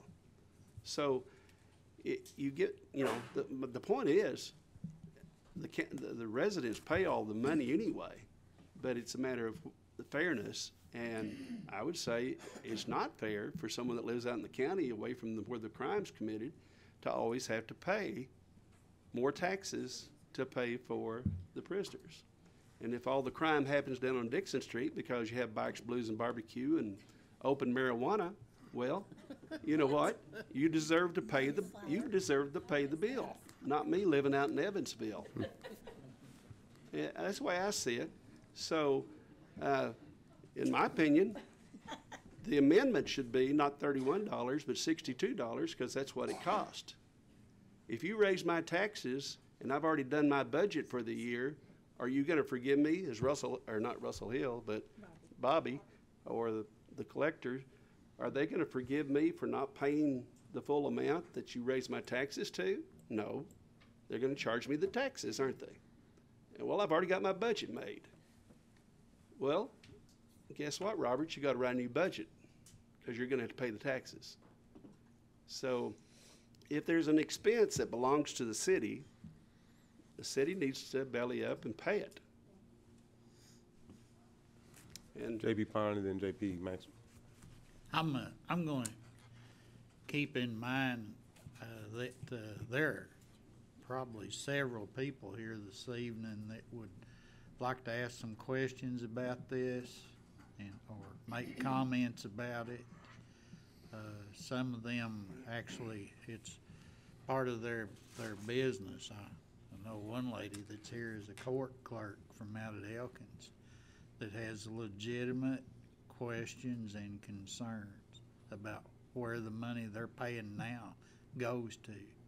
I will say that I'm not in any big hurry on this, but I think it's inviting some very healthy discussion, and it's getting us together to work on a solution that everybody can live with or understands is fair. I actually had heard an idea or a comment from some of the guys from one of the cities. The cities might get interested in helping us with our short change we've been getting from the state. It would be very nice, even though it's a county jail, to maybe possibly have the municipal league behind us on seeing to it that we're reimbursed for detainees that we're taking care of for the state, not really our own choice. That's just one thing. Maybe with all of us working together, we can come up with a fair solution. And I'll say again, I'm looking forward to hearing some input and some questions from people sitting here this evening, and hopefully we can come up with some answers to some of their questions in the next couple of months. But I would not be for voting to pass the $31 this evening. Part of what's taken some of the pressure off of us is reinstatement of the $500,000. That's going to help us get by for a little while. Thank you. J.P. Maxwell. Thank you, Judge. Somebody told me one time surprises are only good on your birthday, and I found that to be pretty true. And so I know there's a lot of concern about being surprised on budgets and all that kind of stuff. But one of the facts of this whole situation is that somebody's going to be surprised. Either the county's going to be surprised to the tune of $400,000 to $800,000 on average. I asked Bobby Hill to pull the numbers, and I think if I am remembering these correctly, he's here to help me out if I don't. But I think he told me $5.6 million over the last 7 years, so not very good with math, but that's about $800,000 on average a year that the county has for the last 7 years been surprised. Somewhere during the middle of the year, we get to handle that surprise, and I think we understand the pain that the cities are feeling or thinking about this, because we've been experiencing it personally for the last 7 years to the tune of almost $1 million a year, and we have about a $60 to $70 million budget, depending on what year it is. That's a big chunk of our budget that's really not in there for any great service except for the safety. I don't mean to take that away, but it's just an expense that keeps us safe, but we don't get anything in addition for that. I've heard a lot of numbers touted as well that I think there's a lot of confusion. We asked the Sheriff's Department to run a report to see in 2017 how many billable bed days were there across the whole county, misdemeanors, felonies, whatever. If every one of those were charged $31 a day for every one of those billable bed days, that would come to $589,000 for the entire population, for every municipality, for the county, for everybody. So I've heard $2.5 million in a year. I've heard for just Fayetteville, I've heard $2 million, I've heard $1 million. We've heard a lot of different numbers. From the reports from the jail, the total that would be under current terms, 2017 is the best numbers we have, that's a total of $589,000. So you have to understand that that's a little bit different than a $2.5 million for one entity. So hopefully this is not as big or as horrible as some people have looked at. Secondly, I do feel like I want to, and at some point, before I'm done, I'll offer a couple of formal amendments to this, because I think right now it's in a pretty rough structure. I think that the quarter-cent sales tax that we do collect now comes from everybody. Doesn't matter if you're a municipality constituent or a county resident, everybody is paying that. And so I know Benton County charges $60 a day, which keeps them whole that's roughly the cost per day to house a prisoner. I do feel like that it would be more fair, and I will offer this amendment in a moment, to make this a $31 a day fee across the board, not just the first year, but going forward, because the other portion of that is being paid by everybody, whether you live in a city or the county, either one, that's already being done. And so I think it's maybe unfair to impose a full $62 a day plus the quarter-cent sales tax. I think maybe that's too much. The second thing is that I think that at some point tonight we're going to get on to the discussion about the jail and the expansion and the growing need to have more space out there. The last time they checked, we were over 725 prisoners, and I think we have 710 beds. So we're very crowded there, and something has to give at some point. I think that it would also be very unfair of us to impose the daily fee plus eventually have a tax to build a jail and run a jail. And so I think this should be amended where there is security for the cities that should that jail pass that tax pass, that this would sunset and the fee would go away, and if the quarter-cent sales tax passes for the M&O of the jail, the maintenance and operation, then a half-cent sales tax would totally cover the operation of the jail at 1,310 beds, and for the next 15 to 20 years should be sufficient to manage according to the architect and the sheriff and the people we've heard talk to us. That would give a reliable source of revenue to cover that cost that we incur by keeping our streets safe. So I do think it's unfair to our cities to ask them to take a leap of faith with us that we might get rid of that fee. I think we should put it in this so that they have the security of knowing that should that full tax go through, then this would go away and takes it away. The last thing I would say is, or a couple of things. One of the benefits, I think, to a daily fee that we should consider is we're all human and we all manage our finances based on the skin we have in the game. And for, like I said, for the last 7 years, the county has been picking up to the tune of $800,000 the overage that it costs to keep the cities and the county safe. But one of the benefits we've seen when I think Fayetteville at this point is really the only municipality that pays a daily fee for their misdemeanors. And according to Chief Tabor, we heard from him last time he was here, that they reduced their misdemeanor admissions to the jail or intake to the jail by about 50%, because there were better ways, there are other ways to do that, and we all manage differently when there's some skin in the game. And I think that more than the money, maybe the fact that our jail is busting at the seams now, even if we pass a jail tax and we start the process in February, we're still looking at a 3-year stint before there's a true jail out there that we can house more prisoners in and handle this demand that we have. And anything that we can do to offset some of the pressure of more and more people coming to the jail, if a daily fee will help us as an entire community, county and municipalities together, if that will help us to be as judicious as we possibly can. I know there have been some concerns about the streets not being safe. I suspect, I'd love to hear from our law enforcement, but I suspect there's some crimes that there's not prosecutorial discretion, that if somebody is in the act, probable cause, whatever, I think some of those things are probably beyond a judgment call. We're not talking about making a judgment call of, catching somebody standing over the body with a weapon. I think we're talking more about things that could be cited out, that would reasonably be cited out and not put people in an unsafe environment. I don't think any of us want that. But when it is a judicious thing to do, to cite someone out or whatever opportunities that the local law enforcement have to reduce that pressure and to maybe come up with another plan rather than send them to the county jail, continue to increase our population there, and put a demand on the county coffers, if you will. So I think there is a benefit, keeping in mind that the two largest cities in our county are Fayetteville and Springdale. One of them now pays that fee and has adjusted their folks they bring to us to half. And we're about to figure out what Springdale's population, because that's a large population here that we've not really had to contend with because they've had their own jail. So we do have some notice that they're shutting it down, but even when that becomes our responsibility, there's going to be a lot of beds we have to have for that, and a lot more people working the intake and the booking, et cetera. There's going to be some cost when that group of people from a town that size or a city that size puts an extra burden. That's our mandate. That's what we're supposed to do, is provide that jail, and then when we do that. But when we add that second large city to our demands, we're going to have a very large demand on our county jail.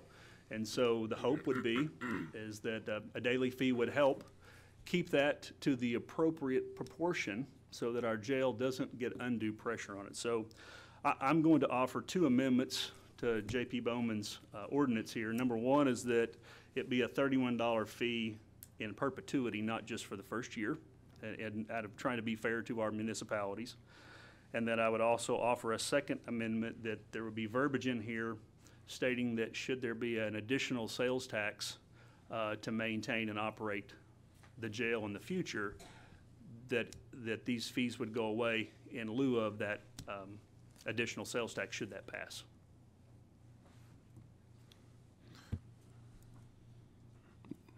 Let me get J.P. Aki, then I'll come to you. Okay, I'm sorry, go ahead. It was a motion by J.P. Maxwell to amend, was that us or was that your motion? I don't know. Was that your I think I ordinance? actually made the motion, yeah. All right, so he made a motion to amend your, Yeah, right. I'll accept that. say it again? You did what? I accepted his amendment. Okay, the amendment, the $31? Yes. Point of order, that doesn't work with, there's no motion on the floor to pass the ordinance, so we would need to vote on the amendment separately. Yes, yes. So go ahead, we'll continue discussion. Go ahead, J.P. Aki. Thank you, Mr. Judge. Rather quickly, I don't like micromanaging. I believe that this is what I would like to see. I would like to see our sheriff and the chief of police of the municipalities get together and determine what is good. They know more about running their jails and the situations that they face. They come up with something that is feasible for everybody and the mayors as well, because we cannot just, I think this is fantastic, and I want to commend Justice Bowman for bringing this on the floor, because this does need to be discussed. But the information, I think, needs to be from those two, from the mayors and our judge, and then from Sheriff Helder and the chief of police of the municipalities. That needs to be the conversation, so that way we can, like Justice Pond said, we need to do this, and we need to do this together so we can take care of our citizens. Thank you, sir. J.P. Bowman. Thank you, Judge. You know, I received a very constructive phone call from the chief of police in Springdale yesterday. I really enjoyed the exchange, and I appreciated him calling. And he made me aware that they are already very involved in not sending more people to the county jail than they absolutely have to. And I think that's probably more common than we realize. But the other thing I want to tell you is, number one, this, like Ann said, Ms. Harbison said, the tax is not taking care of the jail cost. And we've got to do something to kind of take care of that problem. I received a comment sometime back from a very knowledgeable guy that said maybe you should go ahead and impose this charge per city based on population. Because as a general rule, the population gives you a great indication of how many people are going to be going to jail out of that population. That would give you a standard number to deal with and not be dealing with this issue about whose county it came from or what district it came from or anything of the kind, but gives the cities a reliable number that they can work with on a daily basis. And I think that would resolve a lot of the issues. But I think Mr. Joel's suggestion about making this go away in the event that the bond issue is passed for the new jail facility, that would be totally appropriate. But in the meantime, we need something to take some of the pressure off the county. The other thing I'd ask, there's a good group of very influential people in this room. And many of you have contacts in Little Rock, Arkansas. That's the source of a great deal of our problem. I talked to Mayor Sprouse about that probably the last 2 or 3 years. And I've asked for help there. And you know, so far, we haven't been able to get anything moving down at the Rock. We've got to have some help from Little Rock to get this problem resolved. We need judges, we need prosecutors, and we need drug tests to be more expeditious to get these people through the system. When they're sitting in the jail for 3 to 4 months, 5 months, waiting on a drug test, it's ridiculous. It's very expensive. We've got to get some of these issues resolved. And if we don't do something here to get some support out of everybody in this room, you know, we're going to be stuck in the same place way down the road. The state's not paying us what they should be paying us. They're not taking their prisoners because their own doggone space is filled up. We've got to have some people making some tough decisions to get us out of this spot. The county is not able to carry the cost on an ongoing basis. So I know it sounds hard, and I don't want to do anything detrimental to Springdale or Fayetteville or any other community. But we've got to share the cost in the place that's causing the problem. And the jail and enforcement is a place that's causing the problem. Thank you, Judge. Okay, let's go ahead and take up the amendment. So J.P. Maxwell has offered an amendment to the ordinance, $31 a day with a sunset clause. Seconded by J.P. Dennis. All in favor of the amendment to the motion? Aye. Those opposed? No. Ms. Patty? Fred Roush. Yes. Bill Usry. Yes. Daniel Balls. No. Harvey Bowman. Yes. Alicia Devons. Yes. Robert Dennis. Yes. Lisa Ecke. Yes. Ann Harbison. Yes. Colleen Briney. Yes. Tom Lundstrom. Yes. Eva Madison. No. Sue Madison. Yes. Joel Maxwell. Yes. Butch Pond. Okay, so that passes. So, J.P. Usry. Thank you very much. I agree with what's been said tonight. The details definitely need to be worked out. We keep talking about Benton County, excuse me, and they're charging $70 a day or whatever it is. But according to the information I got, that's only for misdemeanors. And for the felons, they don't charge anything. And so when we're going into this, we need to figure out how we're going to do this. And there are too many details that we still don't know yet. And we don't know the cost. And we can't expect the cities to buy into something when they don't know what it is. It's a pig in a poke at this time.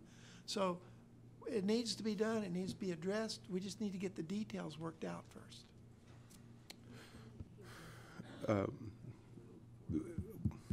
Go ahead, J.P. Harbison, and we'll take it out I'm going to next. make a motion that we table this until the Second. next meeting. Second. January's meeting. Not debatable. There's been a motion to table, J.P. Harbison, second by J.P. Madison. All in favor? Aye. Those opposed? No. Ms. Patty? Fred Roush. No. Bill Usry. Yes. Daniel Balls. Yes. Harvey Bowman. Yes. Alicia Devons. Yes.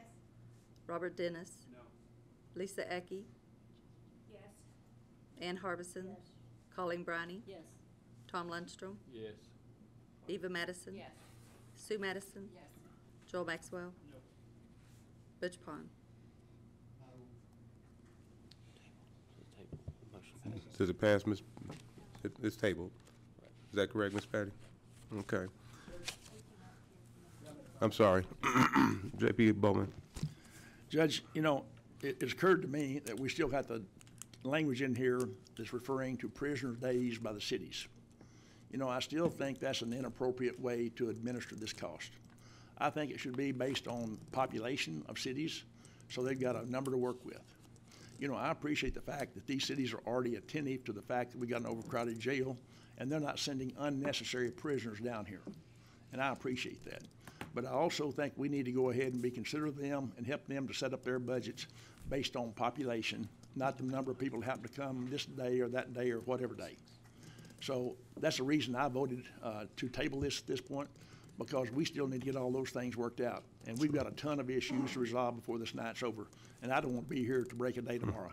All right, thank you, JP Bowman. Item 26, Councilor. JP Usry. An ordinance reducing the amount of $4,056.21 from unappropriated reserves in the Circuit Court Automation Fund 3002 and appropriating said $4,056.21 to line item 3002-0437 in the Circuit Court Automation Fund budget for 2018. Sorry, this is stated a little differently, but it's the same thing as the other ones, and what we're doing is we're trying to get the stuff in the right bucket. And so we're moving from one place to the other. And so I move that this be passed as read. Okay, it's been moved by JP Usry, seconded by JP Harbison. Any discussion? Any discussion, public comments? Any public comments? Miss Patty? Fred Rouse. Yes. Bill Usry. Yes. Daniel Balls. Harvey Bowman. Alicia Devons. Yes. Robert Dennis. Yes. Lisa Ecke. Ann Harbison. Colleen Briney. Yes. Tom Lundstrom. Yes. Eva Madison. Yes. Sue Madison. Yes. Joel Maxwell. Yes. Butch Pond. Item 27, it passes. Item number 27, JP Usry. Item number 27, could you read that for us, please? An ordinance appropriating additional revenues of $54,462.13 from the general fund to various line items in the sheriff's budget for 2018. And this is the sheriff's people work events in the area, and this is revenue. And what we're doing is we're trying to move it to the right place. And again, it's just like the other ones. We're trying to put it in the right place. JP Madison. 27.2 says it's revised. Are there two or is there one? There are two. There was one additional income that needed to be added, and so I would ask that y'all move to approve the revised one that includes the additional income. We need to read the revised one then. Right. Yes, to pass it as amended or revised. I'll read that one. An ordinance appropriating additional revenues of $29,252.81 from the general fund and $37,416.61 from the jail fund to various line items in the sheriff's budget for 2018. Okay, now I move that this be passed as read. Got a motion and a second motion by JP Usry, second by JP Harbison. Discussion? Any discussion? Any public comments? Money has come from events like the University of Arkansas, and it's gone into general fund. Now we're appropriating it back into the sheriff's budget. Is that correct? That's correct. All right, thank you. JP Madison. I'm not sure the title matches the subject matter. I'm just, because the original title in 27.1 talked about the $54,462, and that's mentioned in the body of 27.2, but it doesn't match up with the title. I'm not sure. It says we've received additional revenue in the amount of $54,462 for special event services, but then there was an additional amount that was received for that when sometimes the jail runs the generator, and we get paid money back from SWEPCO for that. Okay. And so it added $12,207.29. So the overall number, the amount that was being appropriated, went up, and that's where you see the discrepancies up in the top. One was for the jail and one was for the sheriff's operation budget. Well, 54,000 plus 12,000 is more than 37,000.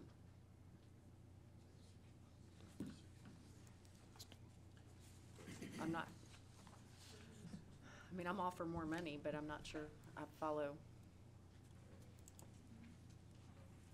66. Yes. 66. Right, because 29,252. Sorry, I'm not this good at math, just know this, but. 66,000. So 29,252.81 and 37,416.61 is 66. Any public comments? Any public comments? All right, Ms. Patty. Fred Rouse. Yes. Bill Essery. Yes. Daniel Balls. Harvey Bowman. Alicia Devons. Robert Dennis. Yes. Lisa Ecke. Ann Harbison. Colleen Browning. Tom Lundstrom. Yes. Eva Madison. Sue Madison. Joel Maxwell. Yes. Butch Pond. And that one passes. JP Usry, item 29. All right, would you read that for us, please, Mr. Lester? An ordinance recognizing revenues and appropriating monies for the expenditures in each fund for Washington County, Arkansas for the year 2019, and adopting a budget for the various departments reflecting the line item expenditures thereof.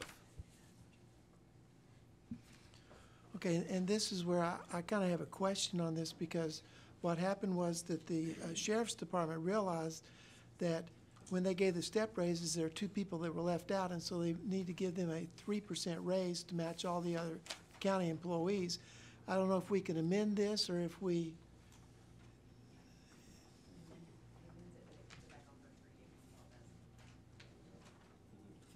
Okay, so I move that this be moved with that amendment.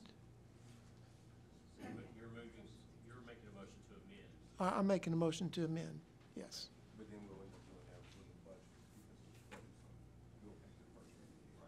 Right. Might I suggest that you also incorporate JP Ecke's changes into your amendment so that we can amend it? Yes. Because then it would be all part of one budget package. It'll Right. just be on first reading. Right. And we'll have to go through 3 readings. Right. Okay. To amend, to include the 3% and to include the JDC. Right. I think those are the only things we did not approve at the last meeting. All right, so we got a motion to amend the budget by including the, item 29, sheriff's 3% increases. Oh, I'm sorry, the sheriff's 3% increases, as well as amendment to add the JDC's title changes. Yes. That's correct? That's correct. That's a motion by JP Usry. Yes. A second by JP Harbison. Any discussion? JP Bowman. Yes, I noticed down here on 29.2 document, it says 3% raises and sheriff and judge and prosecution attorney increases 4.4 mils. And I don't see anything mentioned in there about the judges' departments. I know the road department is very difficult in maintaining people. JDC is involved in enforcement down there. I don't see anything in there for the JDC on this thing. And so I think we have to be aware that those departments are very needing of this kind of increase as well. So I want to be sure that we're going to include those people as well as the enforcement people. That was already in. Sir? That's already in the budget. They're already in there. Okay, okay. Well, I want to be sure about that. All right, thank you. Any other discussion? All right, thank you. Any public, No, it's just a motion. or just a motion? It's just a mo- Oh, motion. okay, so, Voice vote. all in favor? Those opposed? Okay. Where is that? That's on first reading.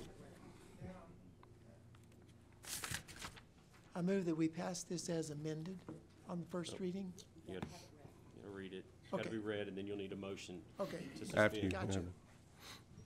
An ordinance recognizing revenues and appropriating monies for the expenditures in each fund for Washington County, Arkansas for the year 2019, and adopting a budget for the various departments reflecting the line item expenditures thereof as amended.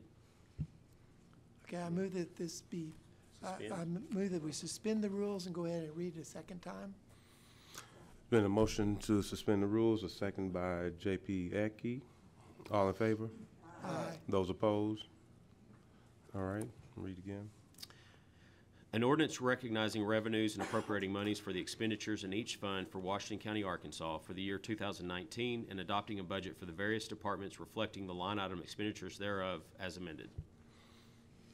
Okay, now I move that this be read the third time. Second. Suspend the rules.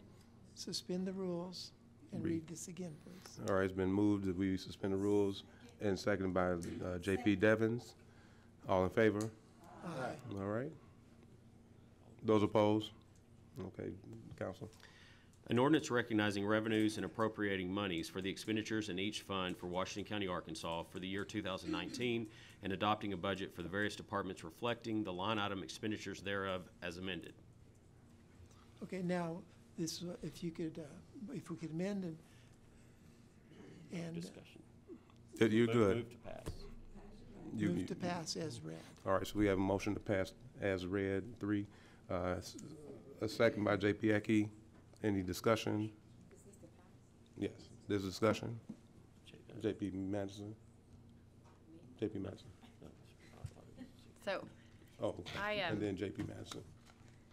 so after last meeting where I had a little heartburn over some issues in the budget and the process, and I decided that the way the budget works out is that you don't like everything in it.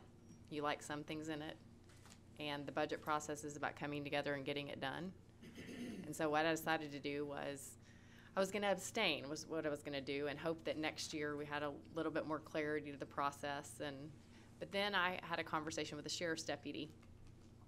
He was my Uber driver because the money he makes as a sheriff's deputy is not enough for him to live on. He's worked for the sheriff's office since 2004. And the Uber driver job is not his only outside job. He sometimes works 2 extra jobs and sometimes 3 extra jobs because of how little money he makes.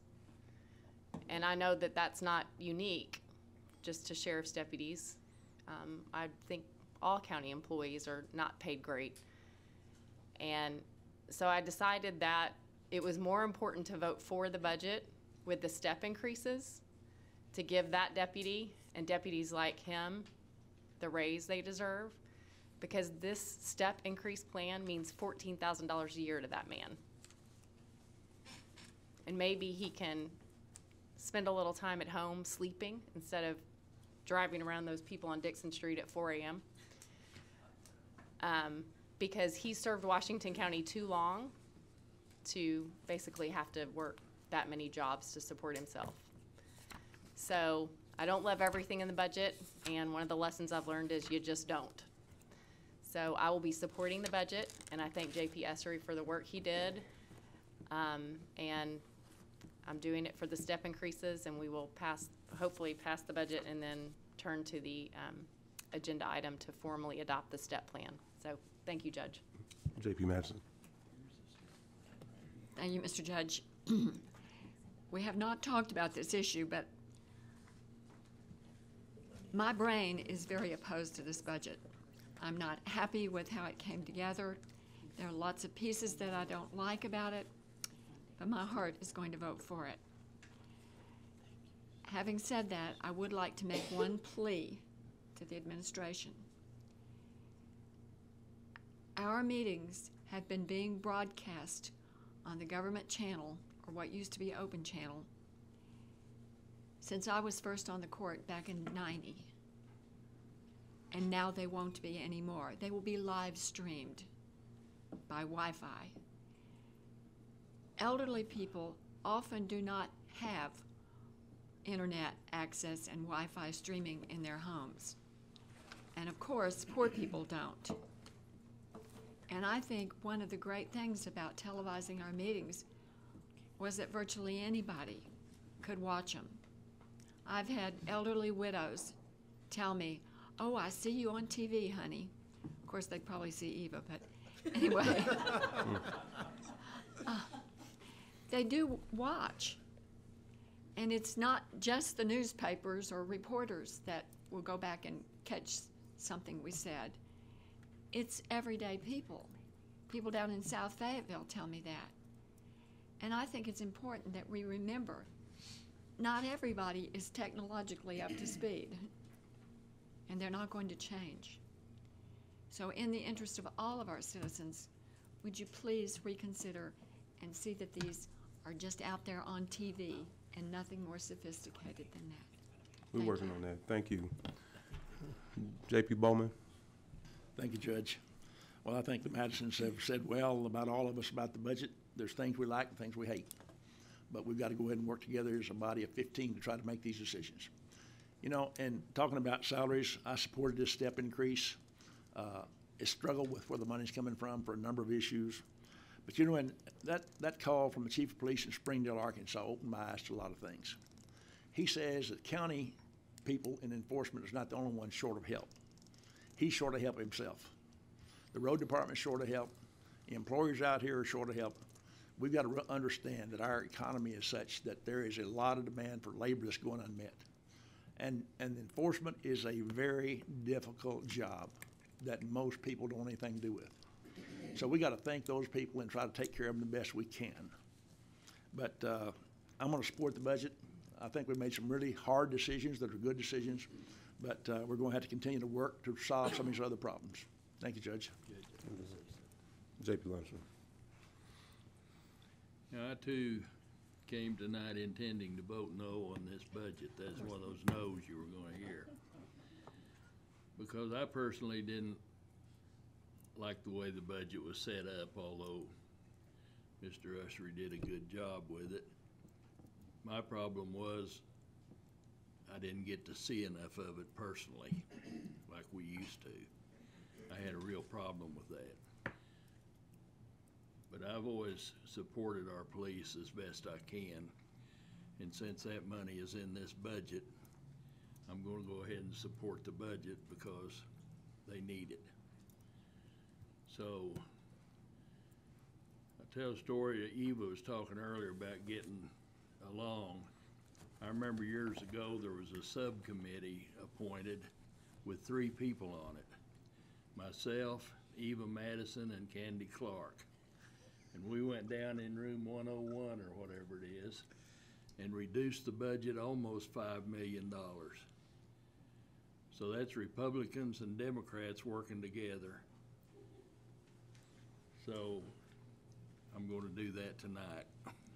There's quite a bit in this budget I'm really not happy with at all, quite a bit. But I'm going to support it. Thank you, Mr. Chair. Any other comments? Ms. Patty? Public comments? Any public comments? Ms. Patty? Fred Rouse. Yes. Bill Ussery. Yes. Daniel Balls. Yes. Harvey Bowman. Alicia Devons. Yes. Robert Dennis. Yes. Lisa Ecke. Yes. Ann Harbison. Yes. Colleen Briney. Yes. Tom Lundstrom. Yes. Eva Madison. Yes. Sue Madison. Yes. Joel Maxwell. Yes. Butch Pond. Yes. There you go.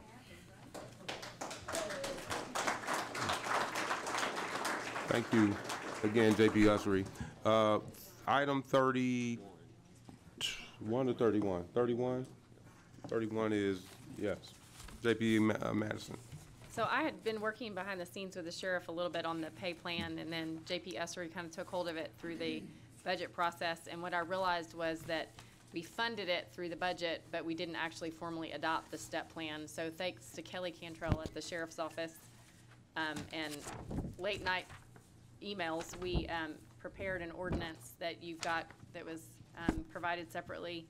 So what this does is it removes the folks on the step plan, which is going to be the deputy first class through lieutenant ranks in the sheriff's budget, so not the jail side, and then the ranks of captain, major, and chief deputy in both budgets, and pulls them out of JSAP and puts them on this step plan. Deputy first class through lieutenant will be on the formal step plan, and the ordinance outlines how that works. Then the 3 salaried ranks, major, captain, and chief deputy, will remain on a grade system, but will be pulled out of JSAP so that they can do their own. Now, Kelly and I talked through a lot of the issues. We're not totally sure how it's all gonna work. Like, we weren't sure, for instance, if, you know, a skilled law enforcement officer came in and you wanted to hire him at a higher rank, where he would necessarily fit in. And so what we did was we allowed the Quorum Court to adopt rules and regulations to administer and implement the plan. So if they come back to us later and say, oh my gosh, we didn't anticipate this situation, we can just do a rule in a policy to do it. We don't have to do an ordinance every time. But because of the formality of the JSAP processes and because it's in our ordinance, we need to pull them out and put them on.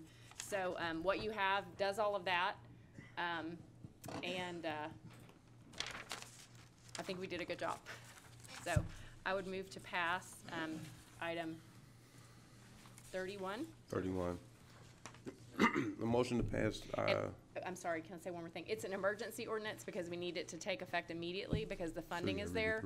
So it will only need one reading, but it will need a supermajority. So if Mr. Lesser, if you could read it and first. An emergency ordinance changing the pay administration program for sworn law enforcement personnel positions in the sheriff's budget, changing the pay range structure for captain, major, and chief deputy in the sheriff's budget and the jail budget, and establishing the sheriff's law enforcement step pay plan. Now I would move to pass.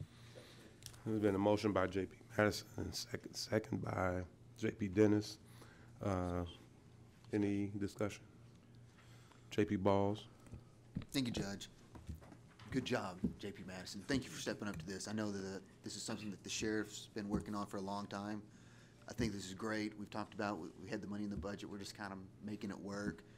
Mr. Essery, thank you for what, I know you were struggling with this a little bit, so thank you for doing what you had to do to make this work, and I support this. Thank you very much.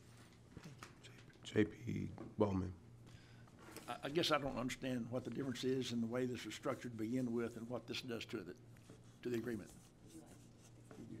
But the step plan was not adopted. It wasn't brought in, and so that's separate than our regular JSAP program. And so that's what this is. It's going to pull those people out of the JSAP process. What does that mean? These other people listed on this program to begin with are going to be excluded from the JSAP program as well? Yes. Okay. Okay, thank you.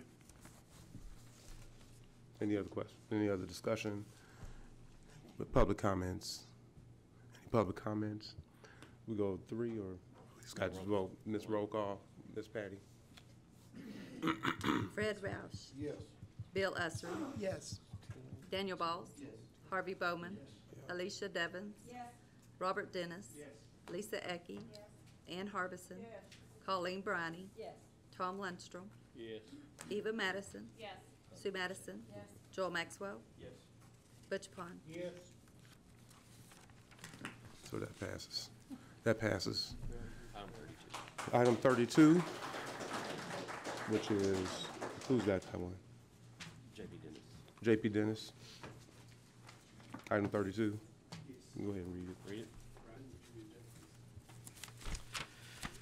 An ordinance providing for the levy of a 1/4 of 1% sales and use tax within Washington County, Arkansas, and prescribing other matters pertaining thereto.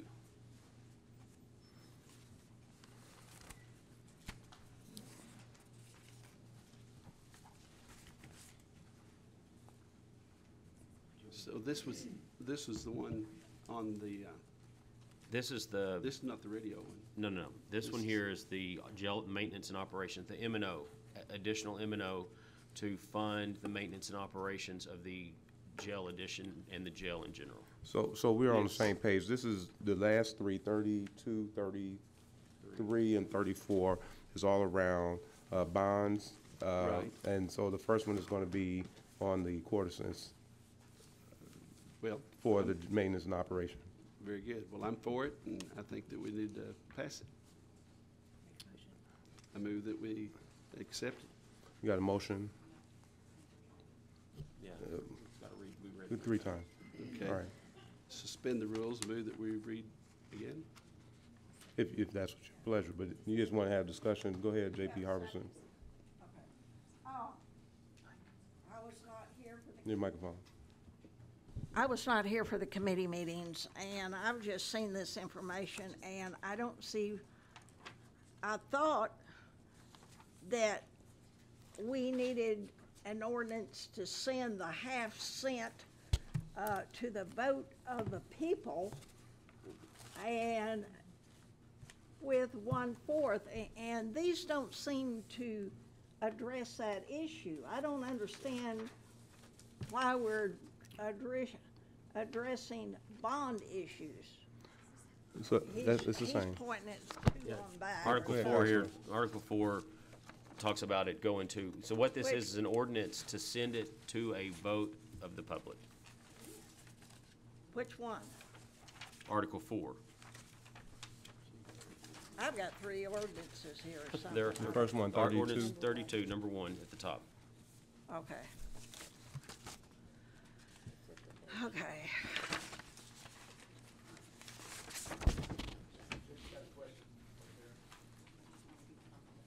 Okay. Okay, oh, should not take a video, let's just hold on. So this does not go into effect unless 1/2 cent sales tax passes, correct? Okay. Wait, Mr. Russell, you want to come on up?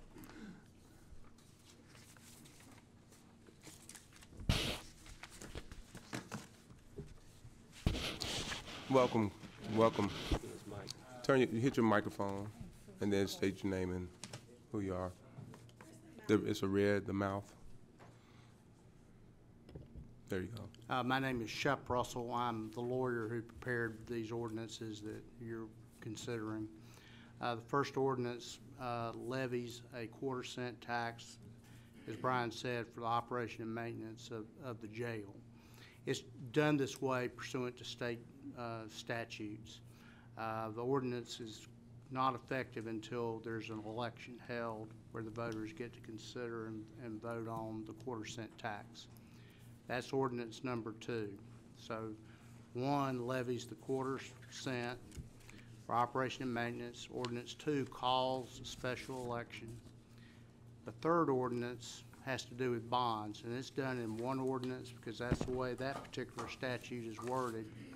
And that's a 1/2 cent tax, and that levies a 1/2 cent if the voters approve bonds for one or both of the purposes listed in that ordinance. Purpose 1 is for a jail expansion. $38 million in principal amount of bonds would be the maximum that the county could issue if it was approved. Then there's public safety, radio communication, and other type equipment that would be in the amount of $11 million. So that the voter, if all of this were to be passed by the Quorum Court, the election would have a 1/4 cent for operation and maintenance of a jail. That's a completely independent question, rises, falls, just based on that vote. The second question would be bonds for the jail improvements to be paid from a 1/2 cent sales tax to be used only to pay the bonds approved at the election. If that purpose passes, there would be levied that 1/2 cent in order to pay the bonds. The third question on the ballot would be, do the voters want to approve the radio communication public safety improvements for $11 million? They vote for that, those bonds will also be paid out of that 1/2 cent tax. So that if one of those items were to pass, there would be levied a 1/2 cent tax for the period of time in which it took to pay the bonds that the voters approved and that the county issues. So that's kind of a summation of what, how it's structured. So. Okay, Ms. J.P. Harbison. It appears to me that we've got 2 issues here. One, the jail and construction of the jail, and then the one of the communication system for the county. Is that what this is? Well, I'm only the lawyer. That's how it's drafted. Now, so we've got something for rural fire departments and the sheriff and everything with the communication system, new communication systems that we're going to have so that every organization or entity in the county, in the state, can communicate with each other during an emergency. Is that what that $11 million is for? well, someone would need to, that's the language that we're using. Yes, ma'am. Yes. As far as the full details, I don't. Oh, I'm sorry, I can't vote on anything tonight because this is the first time I've seen this. And I think the jail needs to be separated from the communication issues. It's two complete different things. Thank you. Well, it is separate. I mean, in other words, the voter, there's not one box for the bonds where if you want one, you have to vote for the other. It's a voter choice whether they want one, two, or none. Right. So we're asking the public to vote on the jail and the communication system. Is that correct? That's the way this is worded. This yes, is the way it's worded? Yes. Okay, thank you. J.P. Madison, then J.P. Lundstrom. So somebody asked me a few days ago, hey, were y'all going to consider the bond issue to put on the election for the jail? And I said, no, we hadn't even come to a committee yet. We haven't seen an ordinance. And then we get this tonight. I haven't read it. I certainly didn't know that from Jail and Law Enforcement Committee meeting to discussing the need for the radio system that we had advanced suddenly to asking for a sales tax and putting it on the ballot. This is a 1% sales tax we're being asked to put on the ballot in total. They're separate, but it's a penny. Well, I'm pardon. Well, It's at 3/4 cent, half and a quarter. what? It's half for the, okay, well, whatever.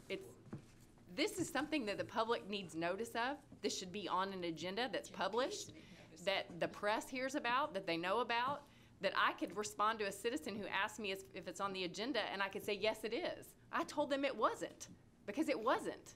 So all of this, I'm moving to table all of it until January, until we have all read this.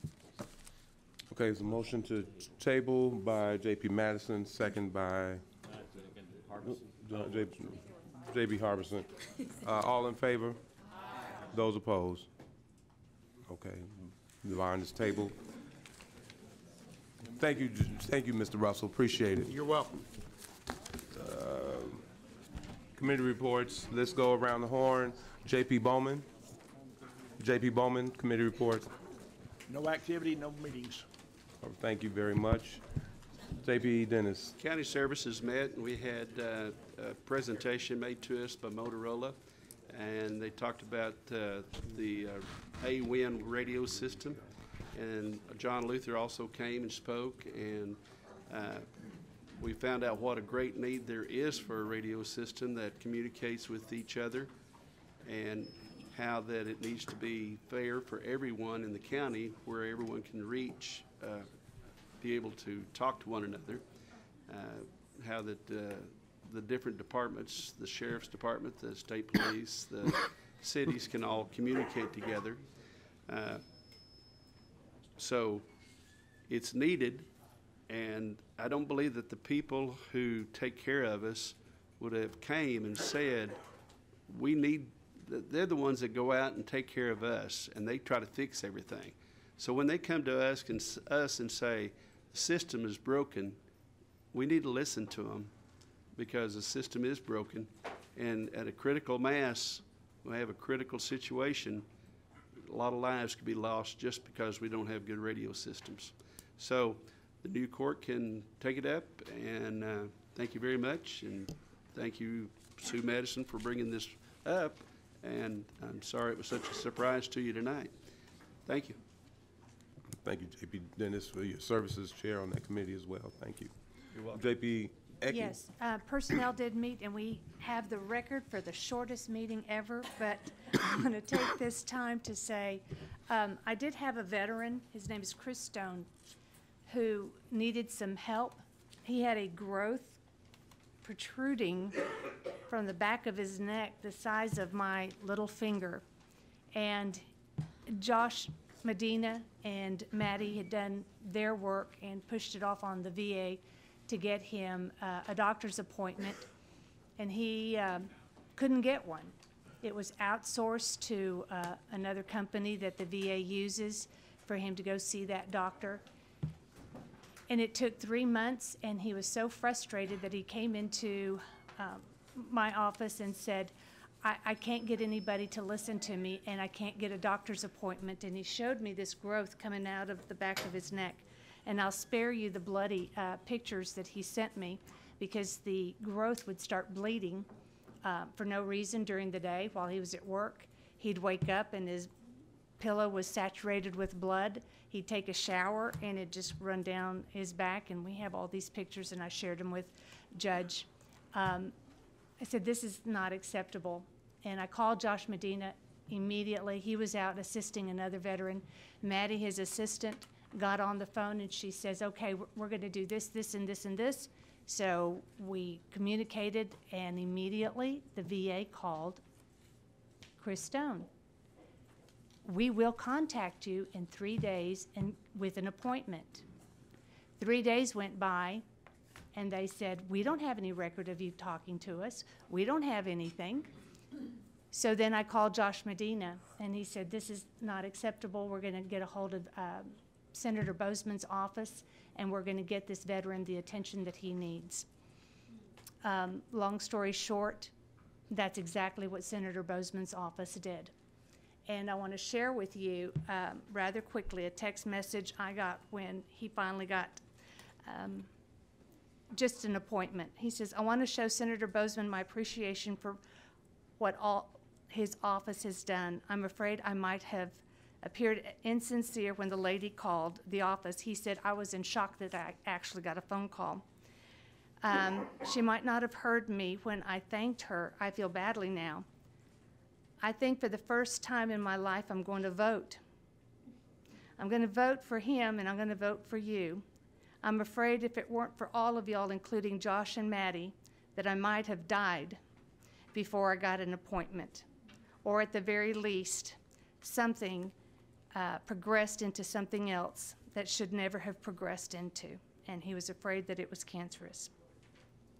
So, part of personnel, I think we have outstanding people working for us down at the VA, and I want to give credit to Josh Medina and to Maddie for helping one of our veterans get the help he did. The biopsy came back as negative, so he does not have cancer. So, thank you.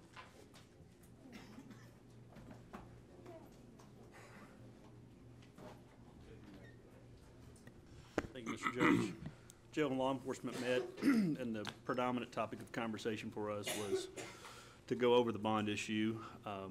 Unfortunately, we didn't have a lot of information to go on at that time, so we had a fairly short discussion, but obviously now we've got some things to move forward on, but that was that and the J.P. Harbison wasn't here, but she was here in spirit, and we talked about pretrial detention without you even having to ask, so well done on that. But short version is the jail continues to have more customers than it can handle, and at that point, again, the bond issue had not been settled out as to which way to go with it, and we had limited information. Thank you, Judge.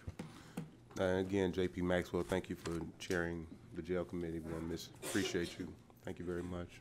J.P. Ussery. The Finance Committee did meet, and the main thing that we talked about was the line item transfers, and that was the bulk of the meeting. And again, thank you for serving and chairing on the Finance and Budget Committee. I think that is, other business. Other business. J.P. Harbison and then J.P. Devins. And then J.P. Madison. I have a request for you. I know Judge a hot Wood. toddy, right? A hot toddy? It's what? A hot toddy? A hot toddy. I request that you send a letter out to companies that manufacture ankle bracelets, and I would like for these companies to come to the Quorum Court and do a presentation of what they can offer, how cost-effective or not effective they are. I would like to have more than one company to come, and I think this gives us other options. This really does not have anything to do with the jail issue right now, because it's something I feel that can be used in addition to building a new pod. I think it's something that we need to look at. you know, it may, after we look at it and the options and everything and the cost of it is something we may not be interested in, but I would like for the prosecuting attorney and all of our judges to be present during these presentations to ask questions. And I hope other quorum court members would be in favor of this. Thank you. Good recommendation, good suggestion. Any other business? J.P. Madison, then Pond, then Madison. Don't forget that we. I missed you, Devins. Oh, Devins, go ahead, Devins. I'm quick. Don't forget that the JPs typically buy the folks at Juvenile Detention Center Christmas dinner, and we hope to have a little extra maybe for New Year's. So if you haven't given Jeannie Mack some money, please do. She's here. So I know some of us have already given money, but we want to make sure that they have to spend their Christmas at JDC. The least we could do is buy them Christmas dinner. So thanks. Thank you, J.P. Devins. First, I want to say thank you to the citizens of my district who welcomed me in their homes and helped me solve their problems. I'd like for all the people who are on this court, as well as any other elected officials, to continue to remember that your job is to be a public servant, that the constituents are actually your employees. And so I thank you, all of you, for your support. Thank you to the court for welcoming me. I didn't get elected, I got appointed, so you just had to tolerate me. So thank you for that. I will not be a stranger. So I also want to thank the Strickler 4-H for providing snacks for us tonight. I got to visit with the 4-H, and please support your 4-H, your local fire, and your anybody else that's volunteering, like the people at Fayetteville Christian School. So thank you, and this will be my last speech. Have a nice evening. J.P. Madison and then J.P. Pond. Thank you, Mr. Judge. I'd like to get maybe a 2-second update on where we are with the Mental Health Crisis Center. And it'll be about 2 seconds. We just got word, the endeavors, we thought they were going to take our grant proposal this month. They said they won't be able to do it until Q1 2019. So that's that. And Q1, I'm sorry, I'm sorry, first quarter of 2019, so somewhere January, February, March. But in the interim, we just continue to look at some other options in case they just move slow. They've had some position changes there, so people moving and shifting, went to Mercy. So I think that may have also kind of slowed down them getting it to the board of directors there, so. J.P. Pond. Yes, sir. There was an issue that we tabled that we can't discuss this evening because we tabled it, but we still have people here, hangers on, that would like to give us some input on an ongoing issue. I would move to suspend the rules and have another public comment period for any of them. We got a motion to suspend the rules and a second. All in favor? Aye. All right. Where's Miss Allen? Allen, did she leave? She's still here from Elkins? There she is. Again, State your name again. Allen. I'm the court clerk out at Elkins. I just had a question in all the discussion. I didn't hear anybody mention the county jail fee or the jail admin and booking fee. Those are two ordinances that are in place with Washington County. They have been since about 2009, 2010. The court jail fee assesses $10 for every charge written in Washington County. It doesn't matter whether it's a city ticket, a county ticket, a game and fish, a Goshen. It's $20 for every charge written in Washington County. Once the defendant is sentenced, that or pleads guilty or forfeits a bond, that $20 jail fee goes into effect and the courts collect it. Once we collect it, we disperse it on a monthly payment, on a monthly fee to Washington County. It's clearly identified on the reports that that is the county jail fee. There is also the second ordinance, that's the jail booking and admin fee, and that is $20 fee attached to every Class A misdemeanor written in Washington County. It doesn't matter which municipality writes it. Once the defendant is sentenced or pleads or forfeits, that $20 fee goes into effect. Once it's paid to the court, again, the court disperses that on a monthly basis to the county. This past 12 months, I have dispersed $27,000 to Washington County for the county jail fee and the jail admin and booking fee. Those acts that originated with the state reference that those fees are to help defray the costs of incarceration. When and if you pass something that you're going to be billing the cities for their prisoners incarcerated, where does that, are we going to get credited for that? When you send us that bill, the amount that we have already dispersed to you as a county jail fee, are we going to credit, or are you going to credit it before we get billed, that amount that has already been dispersed to you for a county jail fee? I haven't heard anybody discuss anything about a county jail fee or the jail admin or booking fee. I'm gonna let the county attorney and the sheriff, if you want to add in, but I think it's two different things going on. So the legislature years ago put in certain mechanisms that would help counties fund their jails, because all counties are required to have a jail. And so part of that was a one-time fee to all people that were charged with a felony or a misdemeanor, and it's regardless of if they go to jail or not. But those fees are earmarked by the state and are assigned pursuant to state law. The booking fee that has been discussed would only be charged to cities if it were to pass for people that actually went to jail, and then it would be charged based on how long they stayed.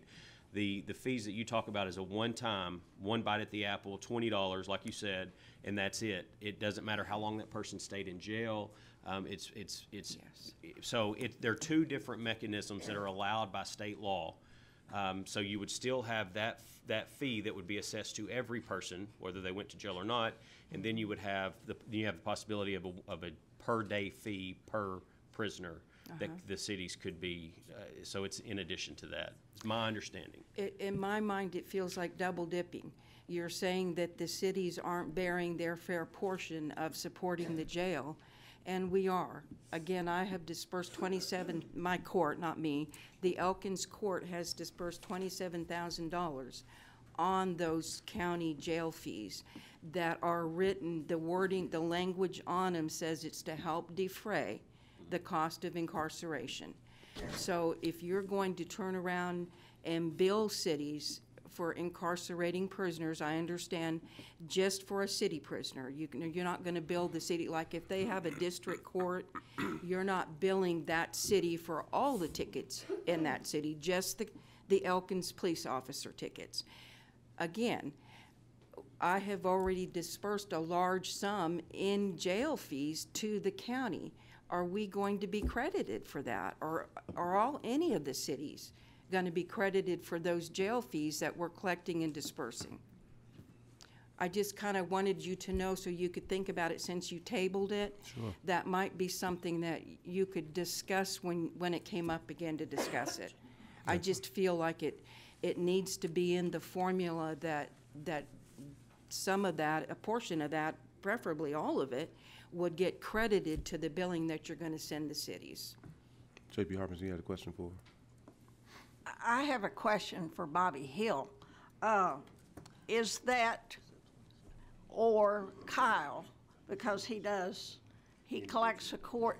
Okay, do these city checks I remember when this was passed. I've been on the court long enough, I remember when these were passed. Is that going into the court costs and fines fund? No, it's going to jail. It's going to jail. So that money is already being put in to run the jail, and we still are $800,000 short a year. So that money's being used to run the jail. But, you know,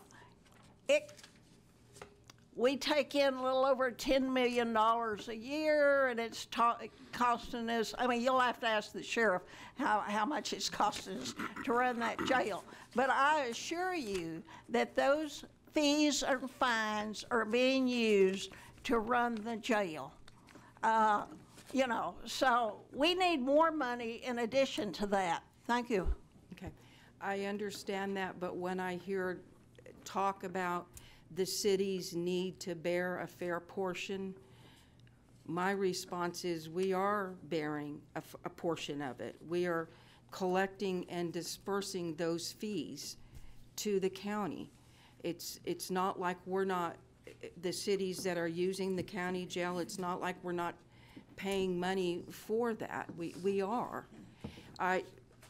My suggestion, we kind of talked, you kind of talked a little bit about it, the state not wanting to pitch in, but at the very beginning of those acts going into effect at the General Assembly, they had to get voted and passed at the state level for the counties to be able to do an ordinance to put it into effect. I think we need to go back to the state and ask them to raise that level. Right now, it's capped at 20. Instead of making the cities pay for something that, why don't we make the defendants pay for it? Go back to the state, ask them to bump that $20 per charge up, and the courts can collect it and we can disperse it. That's good. To me, it's double dipping. If we're already sending money, then you're going to bill the cities on top of that, where it really needs to start at the state level and get an act put into effect so that the counties can do an ordinance and up that. And I'm just on that point, I don't know, because I don't do municipal law, and so there's a whole code that's different than counties. There may be a mechanism by which cities could then charge those fees to the individuals themselves, possibly. I don't know. I just know there are certain things that you can charge. So that may be a possibility. It may not. It would certainly, if not, would have to be written into law. The way I was reading it was you can't charge it to them when they're incarcerated, but at their sentencing or their pleading or their forfeiting the bond, then it can be attached. So that'd be by the judges, the judge would make that call. Excuse me? At the time of the hearing, or the sentencing, the judge can make that decision. Yes, okay. Then that fee would then be attached to what the defendant owes. Whatever court they are would collect that fee and disperse it to the county. And right now, I just want to make sure for my clarification, the $20, the admin fee, of that $20 that the defendant pays, do you get any part of that, or no, the court does not keep any of it. It's just a pass-through. Yeah, the jail booking and admin fee is just for Class A misdemeanors. It's $20. It all goes to the county, and same on that Washington County jail fee. Okay. $20 per charge. Okay. It all goes to the county. Any other questions for us? Thank you very much. Thank you.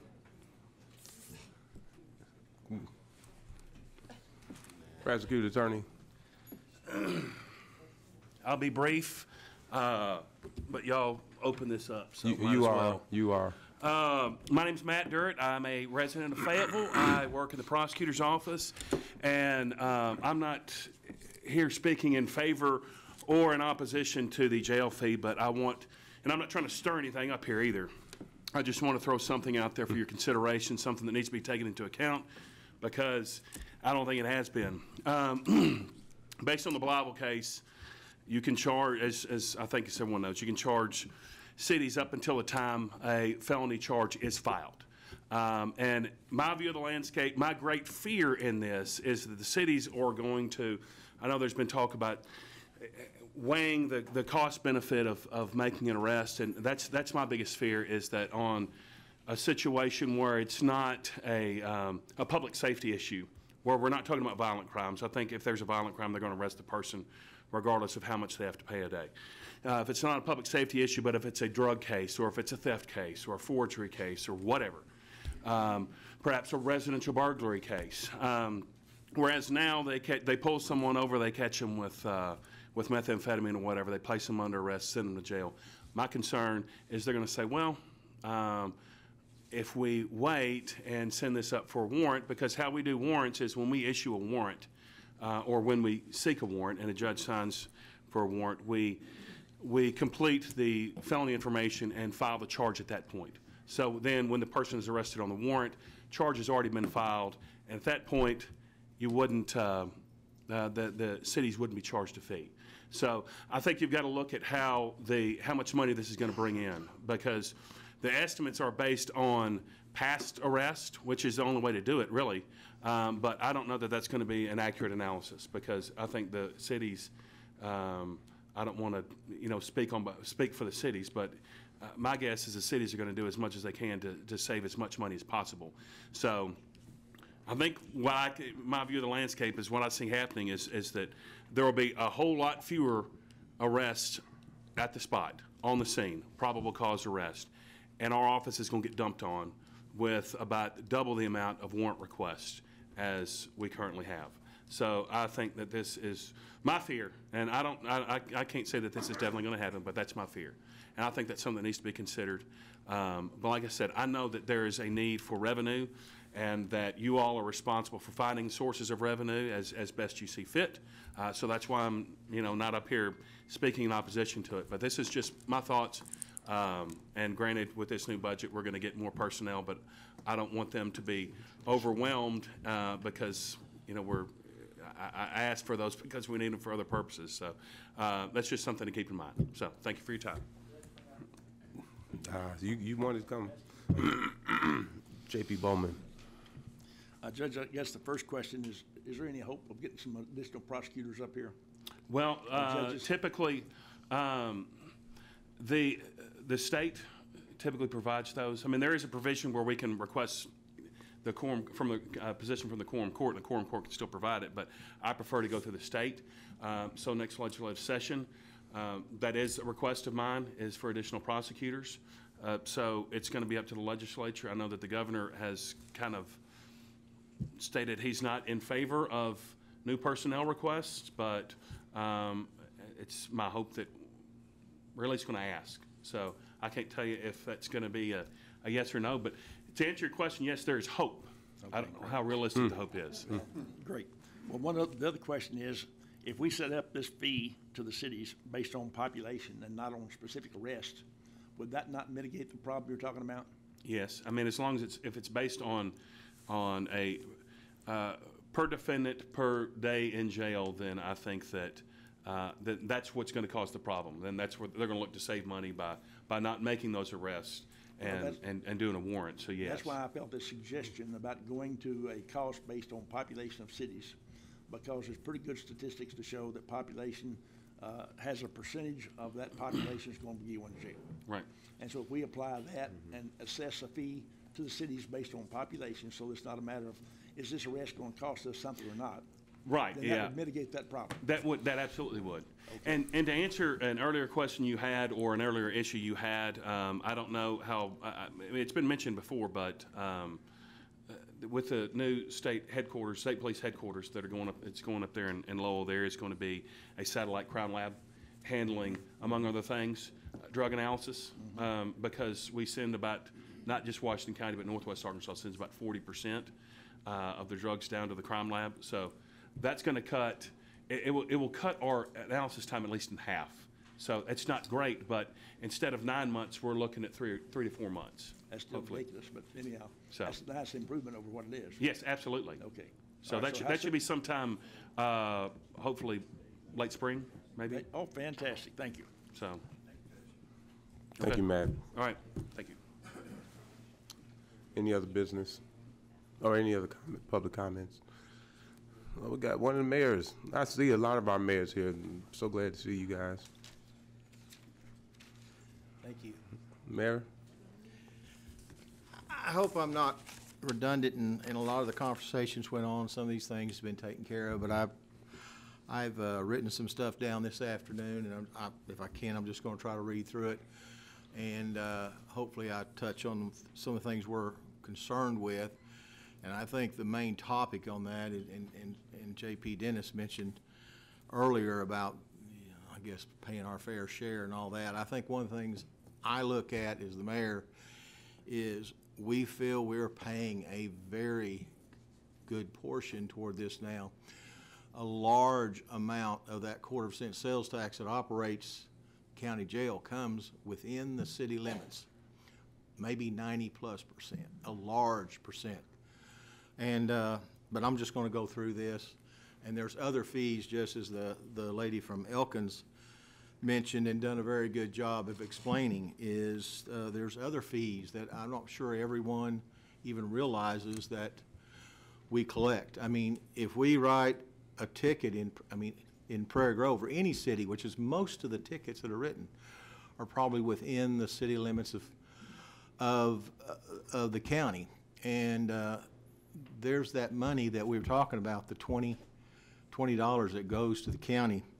There's just Prairie Grove alone, and I'm getting ahead of myself and off this, but over $60,000 annually will come just from Prairie Grove, a small town, from the Act 1256, the county ordinance of 2010-09, and booking fees. That's just us paying, like I say, around $60,000 plus to the county to operate the jail, not counting the quarter% sales tax that is collected for that. But as a reminder that every resident in every incorporated city of the county is also a county resident, and as such, paying all county taxes as their unincorporated neighbors. Any city will have to offset jail fees to the county with revenue paid by those same taxpayers, and essentially will be double taxed for this service. We have been told cities contribute the majority of the cost to the county jail, but it should be strongly reminded that cities also contribute the most revenue needed for operation. When the sales tax was passed years ago for jail operations, it was with city cooperation, with the understanding this would offset the need for daily fees. Nearly all of the collected sales taxes that are dedicated to the jail come from within city limits that you now choose to further charge fees to. Over 60,000, I've already mentioned that. Many arrests have no boundaries. A DWI driver may originate anywhere in the county and may cross jurisdiction lines multiple times before an officer or a deputy is able to make a traffic stop. And if that is within a city limits, that city now is penalized with jail fees for taking a drunk driver off the roads of our county, and very likely saving lives in the process. But our budgets are passed. We don't have the extra funds anywhere within our budgets for this expense. Our residents already pay extra for city police officers and other local expenses not covered by their county taxes. Cities were not brought into the discussion for input, and we strongly object to rushing forward with this matter. I'm glad y'all didn't rush into it. Thank you very much. If you want to pursue this idea, let's talk. Thank you. Thank you, Mayor Hudson. Any other public comments? Y'all would, if JPs, if you would see Patty before you leave to sign the resolutions, please. Thank you.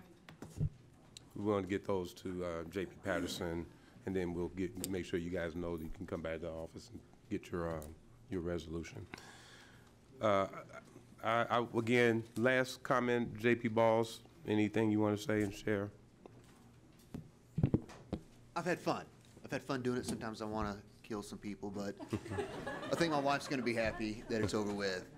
The one piece of advice I will give the new people coming in, don't come into a situation with a preconceived idea of what you're going to do. Always listen to both sides. That was probably one of the first things that I learned was, I can't remember what it was, but I was like, this is how I'm going to vote. And then I heard the other side, and I was like, I'm going to change my mind. So listen to both sides before you make a decision, and ask a lot of questions and research before you vote on something. Thank you, Judge. I Appreciate it. Thank you very much. Appreciate it. If you guys want to go hang out with somebody on Dixon Street, it's JP Balls, especially if it's a parade out there. I can tell you. Thank you very much. Yeah. Did he say that? It's not legal yet. JP Devins, last remark. I just want to say thank you to the other elected officials who are here at the county. I forgot to thank them because I barged in several offices for questions, and they were always sweet. So thank you. JP Dennis. Thank you for just allowing me to be a part of it. I've enjoyed it. Someone told me that if you enjoy it, you're not doing your job, but I did. I enjoyed it. A lot of respect for all of you. Many of you have very great strengths, and also it was so nice to get to know the department managers, the sheriff, the deputies, the treasurer, everyone. You know, so I don't want to leave anybody out. All the elected officials, you get to know them this way, and we got a great group in Washington County, really do. So, gonna miss it, but thank you very much. Thank you very much. JP Briney. Well, I just want to say thank you. It has been an amazing 60 days on the Quorum Board. And I will not forget any one of you. It has been, again, has been amazing. It's been a privilege to serve the citizens of this county. And I'm impressed by the engagement of people in their county government. Good. I'm looking forward to the great days ahead by this Quorum Court. Thank you so much. Thank you. JP Lundstrom.